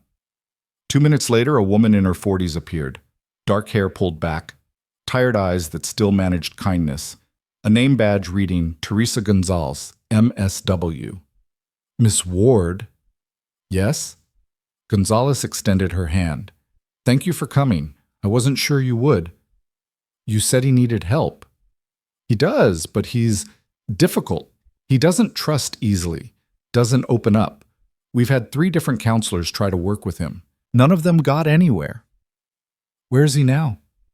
"Outside. In the courtyard. He spends most of his time there, alone." Gonzalez led her through the shelter, past dormitory-style rooms, a cafeteria, a common area where men sat on worn couches watching a television with no sound, through a back door into a small concrete courtyard surrounded by high walls. Rodriguez sat on a bench in the corner. Early 30s, lean, weathered, dressed in clothes that had seen too many days without washing. His hands were scarred. His eyes were somewhere else. Gonzalez stopped at the door. "You want me to introduce you?" "No, I'll handle it." Lena walked across the courtyard. Rodriguez didn't look up until she sat down beside him. Then his eyes focused, widened, recognition hit. "No," he said. "No fucking way." "Hello, Miguel. What are you doing here?" "Someone said you needed help." "I don't need help. I need to be left alone." "Those aren't the same thing."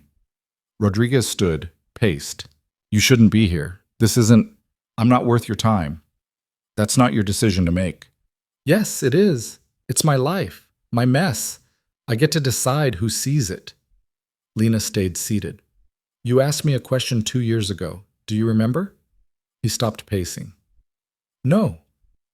"Yes, you do. You asked me how to keep going when everyone you cared about is gone." Rodriguez's jaw tightened.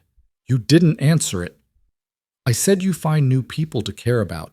You build something. You keep moving." "That's bullshit." "Is it?" "Yeah. Because I tried that. I got a job, got an apartment, tried to build a life, and it fell apart. Everything falls apart." "So you stopped trying." Rodriguez's hands clenched. "Don't judge me. You don't know what it's like." "You're right. I don't know what it's like to be you, but I know what it's like to carry people who aren't here anymore, to wake up and wonder why you're still breathing when they're not, to feel like you're wasting the time they gave you." Rodriguez looked at her, really looked. "Then why do you keep going?" "Because stopping doesn't honor them. It just adds another name to the list. That's not enough. Some days it is, some days it isn't, but you keep going anyway." Rodriguez sat back down, buried his face in his hands. "I'm so tired." "I know. I can't do this anymore." "Yes, you can." "How do you know?" "Because you're still here. You're still fighting. Even sitting on this bench, even pushing people away, you're still fighting. That's not nothing." Rodriguez's shoulders shook. He was crying now, quietly, the kind of crying that came from a place too deep for sound. Lena sat with him, didn't speak, didn't move, just sat. After a long time, Rodriguez wiped his face. "What am I supposed to do?" "You start small. You let these people help you. You take a shower. You eat a meal. You sleep in a real bed.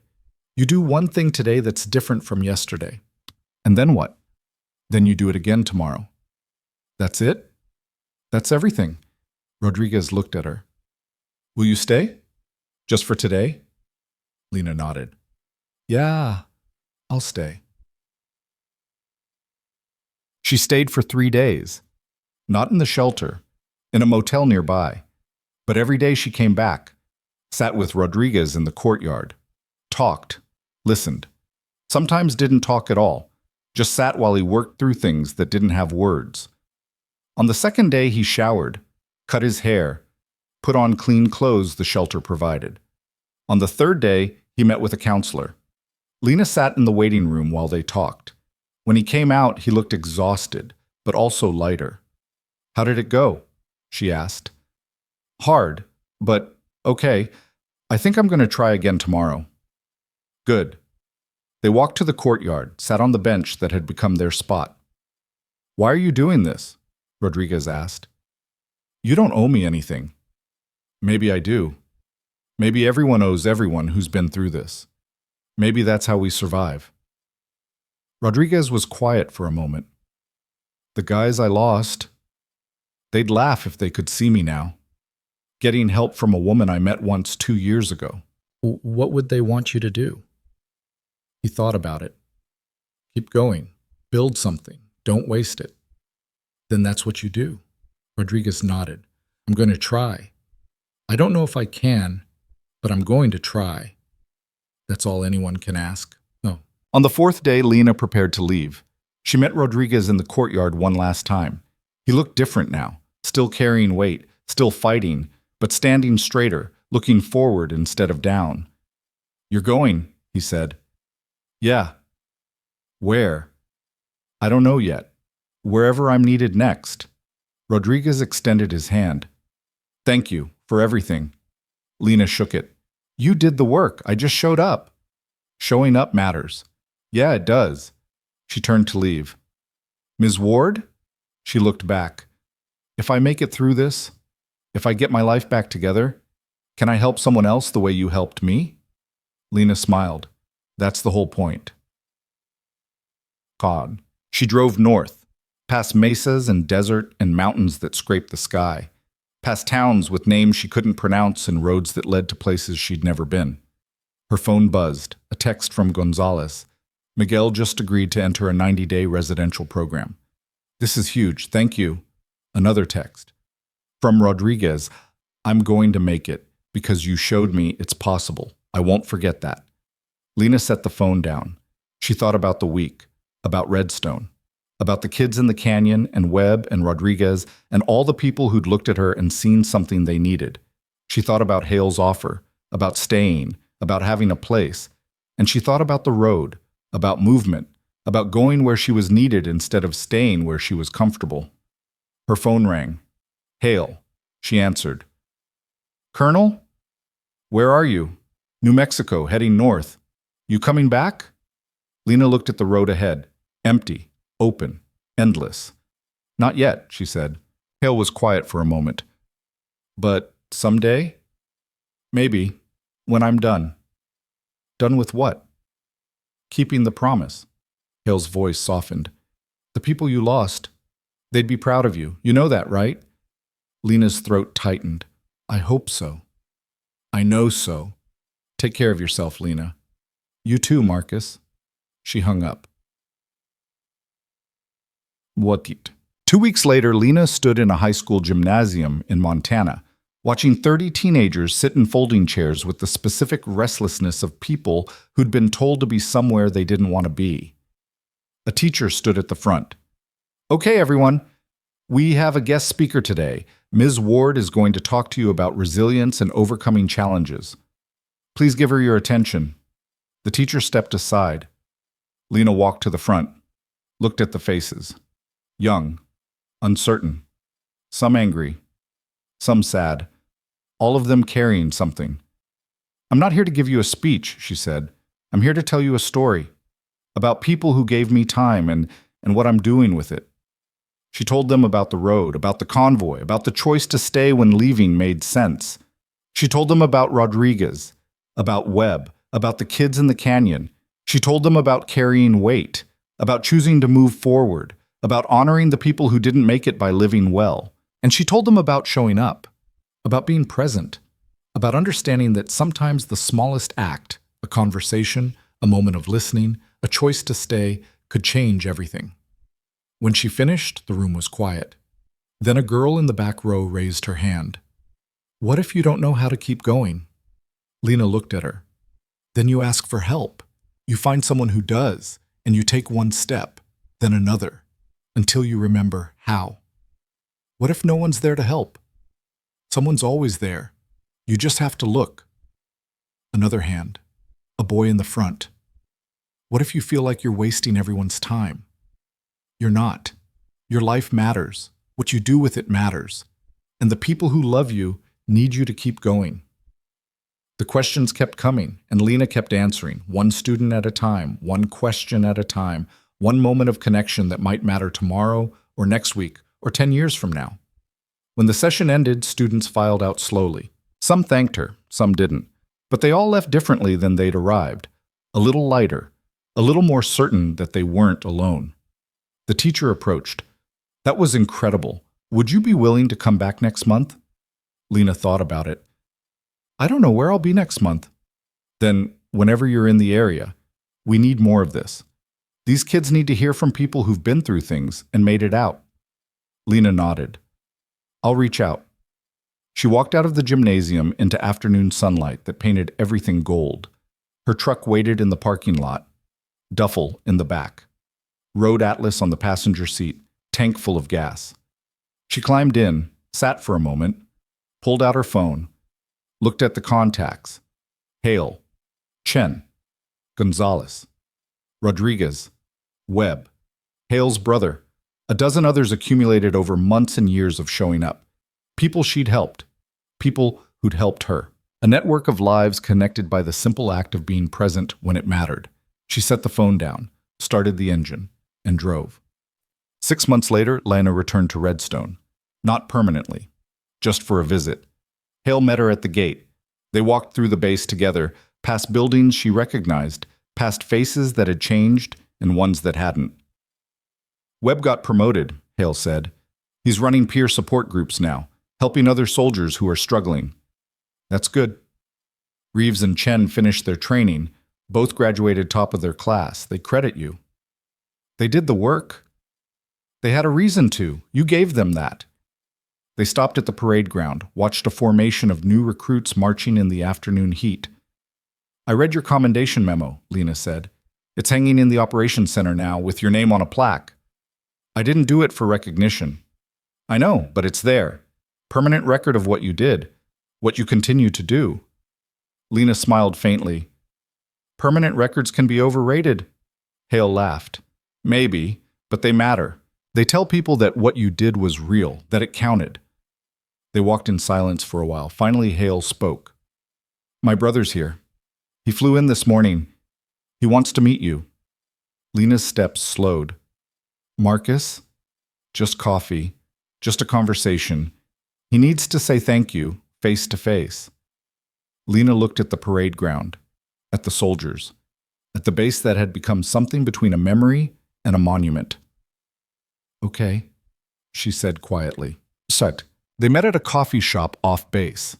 Neutral ground. Hale's brother looked like an older version of the colonel. Same eyes, same posture, but softer somehow. Like life had treated him kindly. He stood when Lena walked in, extended his hand. Miss Ward, I'm James Hale. Call me Lena. They sat, ordered coffee, sat in awkward silence for a moment. Finally, James spoke. I don't know what to say that doesn't sound inadequate. You don't have to say anything. Yes, I do, because what you did, what you gave up to make sure people like me made it home, I've been carrying that for 19 years, not knowing who, not knowing why, just knowing that someone stayed behind. His voice cracked. I have 3 kids, Emily, Sarah, and Michael. They wouldn't exist if you hadn't done what you did. My wife wouldn't have met me. My students wouldn't have learned from me. An entire life wouldn't have happened. Lena's chest tightened. I didn't do it for you specifically. I did it because it needed to be done. I know, but it still saved me. And I need you to know that I didn't waste it. I built something. I helped people. I tried to honor what you gave me. Lena looked at him, saw the man he'd become, saw the life he'd built, saw the choice to keep going become something real. You did, she said quietly. You honored it. James wiped his eyes. My kids want to meet you, if that's okay. They know the story. They know someone saved their dad. They want to say thank you. Lena thought about it. About the weight of being thanked for something she'd thought was buried. About the reality of lives continuing because of decisions made in moments of chaos. Okay, she said, attempts. They came to the base the next day. 3 kids, ages ranging from 8 to 15, nervous, excited, overwhelmed. They stood in Hale's office while their father introduced them. This is Ms. Ward, the woman I told you about. The oldest, Emily, stepped forward. Thank you for saving my dad. You're welcome. The middle child, Sarah, handed her a drawing. I made this for you. Lena looked at it. A stick figure family, a son, a house. Words at the bottom in careful handwriting. Thank you for giving us our dad.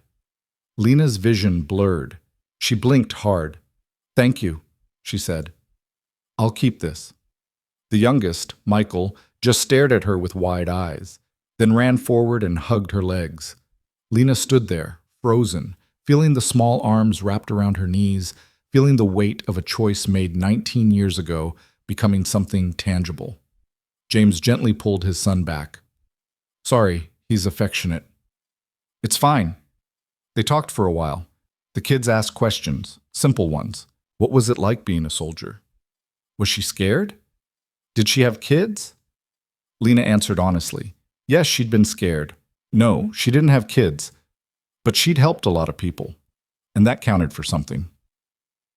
When they left, James shook her hand one more time. If you ever need anything, ever, you call me, day or night. I will. I mean it. You gave me everything. The least I can do is be there if you need help. Lena nodded, watched them walk away. A family that existed because of a choice, a life that continued because someone stayed. She stood in the parking lot for a long time, thinking, feeling, understanding. That night, she sat with Colonel Hale on the roof of Building 3, watching the stars come out over the desert. You okay? He asked. Yeah, just processing. It's a lot, seeing the consequences of what you did. It's surreal, like meeting a ghost of a decision. Hale nodded. You ever regret it, staying on that road? Lena thought about it. No, but I regret the people who didn't make it, the ones who stayed with me. They made their choice too. I know, but it doesn't make it easier. They sat in silence for a while. What are you going to do now? Hale asked. Keep moving, keep showing up, keep honoring the promise. Forever? Until I can't anymore. Hale looked at her. You know you don't have to do this alone, right? You've got people now, people who care, people who want to help. I know. Then let them. Lena smiled. I'm learning. She left Redstone the next morning, but this time it felt different. Not like running, not like escaping, like choosing. She drove east toward Virginia, toward a school that had requested a speaker, toward another group of people who needed someone to show up and say, You're not alone. You can do this. Your life matters. Her phone buzzed, a text from Webb. Thank you for everything. I'm opening the restaurant next year. You're invited to the grand opening. Bring everyone. Another text. From Rodriguez. 90 days clean. Got a job. Got an apartment. Starting to feel like myself again. Thank you for showing me it was possible. Another text. From Reeves. Graduated top of my class. Starting my first assignment next month. I think about what you said every day. About carrying weight carefully. About honoring the people who gave us time. Thank you. Lena set the phone down, looked at the road ahead, and understood something she'd been trying to understand for 19 years. The people she'd lost hadn't given her their time so she could carry guilt. They'd given her their time so she could live, so she could help others live, so their sacrifice could ripple outward, touching lives they'd never meet, creating futures they'd never see, building something that lasted longer than any single moment of violence or loss. That was the promise. Not to suffer, not to carry weight forever, but to transform that weight into something useful, something that helped others stand when standing felt impossible. She'd been doing it all along. She just hadn't let herself see it. Years passed. Lena kept moving, kept showing up, kept being present in moments that mattered. She spoke at schools and shelters and military bases. She sat with veterans and teenagers and people who were fighting battles nobody could see. She listened. She shared. She reminded people that survival was just the beginning. And slowly, something changed. The network grew. Webb opened his restaurant. Rodriguez started a peer support program. Reeves became an instructor. Chen mentored new recruits. Hale's brother brought his family to volunteer at veteran centers. People Lena had helped started helping others. And those people helped more.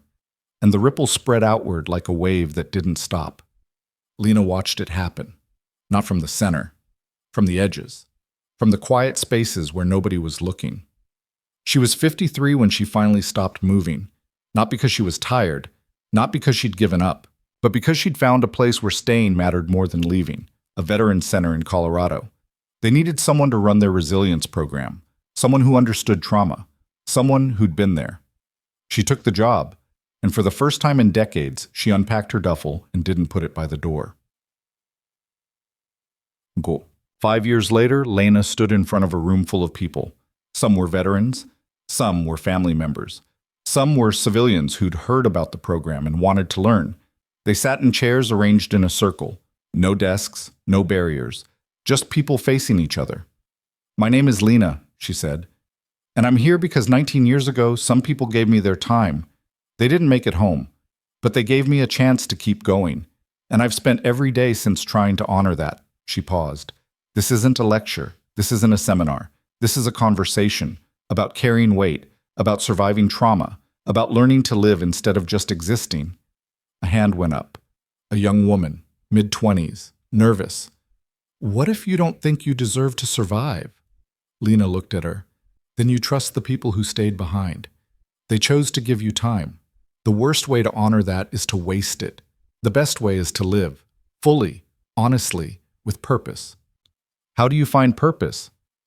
"You help someone else find theirs, and then you help another, and another, until helping becomes the purpose." The questions came, and Lena answered. One person at a time, one story at a time. One moment of connection that might save a life or change a direction, or simply remind someone they weren't alone. When the session ended, people filed out slowly. Some thanked her, some didn't, but they all left differently. A little lighter, a little more certain, a little more willing to keep going. That evening, Lena sat on the porch of the small house she'd bought near the center. The sun was setting over the mountains, the air was cool, the world was quiet. Her phone buzzed. A text from Hale. "Heard you're staying in Colorado. About damn time. Proud of you." Another text. From Webb. "Restaurants booming, 5 years strong. Danny would have loved it. Thank you for helping me see it was possible." Another text. From James Hale. "Emily graduated college today. She's becoming a teacher. She says she wants to help people the way you helped our family. You changed everything. Thank you." Lena read the messages, set the phone down, looked at the mountains, at the sky, at the world that kept turning despite everything. And she understood. The promise wasn't about never stopping. It was about knowing when to move and when to stay, when to push forward and when to build something lasting. She'd kept moving for so long because movement felt like progress, like honoring the people she'd lost. But staying, building something, helping people over time, creating a place where others could heal, that honored them too. Maybe more. Because it meant their sacrifice hadn't just saved one life. It had created a foundation for saving hundreds, thousands, generations. That was the real promise. Not to carry the weight forever, but to transform it into something that lifted others. Lena Ward lived to be 81. She ran the Resilience program for 23 years, helped thousands of people find their way back from places darker than most people would ever understand. She never married, never had children, but she had a family that stretched across states and years and lives that connected in ways she never fully understood. When she died, hundreds of people came to the memorial. Veterans, civilians, people she'd helped directly, and people who'd been helped by people she'd helped. Webb closed his restaurant for the day and flew to Colorado. Rodriguez brought his wife and kids. Reeves, now a colonel herself, delivered the eulogy. Chen stood honor guard. Hale and his brother sat in the front row with James's grandchildren. They told stories about the woman who'd shown up when it mattered, who'd listened when no one else would, who'd carried weight with grace and transformed pain into purpose. And at the end, they read a letter she'd left behind. To everyone I've had the honor of knowing, I didn't do this alone. Every person I helped taught me something. Every story I heard made me stronger. Every life that continued gave meaning to the ones that ended too soon. The people I lost on that road in Iraq gave me time, but you, all of you, gave me purpose. You showed me that survival isn't the end of the story. It's the beginning. Keep going. Help each other. Transform the weight into something beautiful. That's how we honor the people who didn't make it home. That's how we win. With love and respect, Lena. The sun set over the memorial. People dispersed. Lives continued. And somewhere, in a high school in Montana, a teacher told a story about a woman who'd come to speak years ago, who'd said something that stayed with them, who'd shown them that one person showing up could change everything. And a student listened and decided to keep going. And the ripple continued. Real respect isn't demanded. It's earned in silence, when integrity holds under pressure. And it echoes longest in the lives we choose to lift.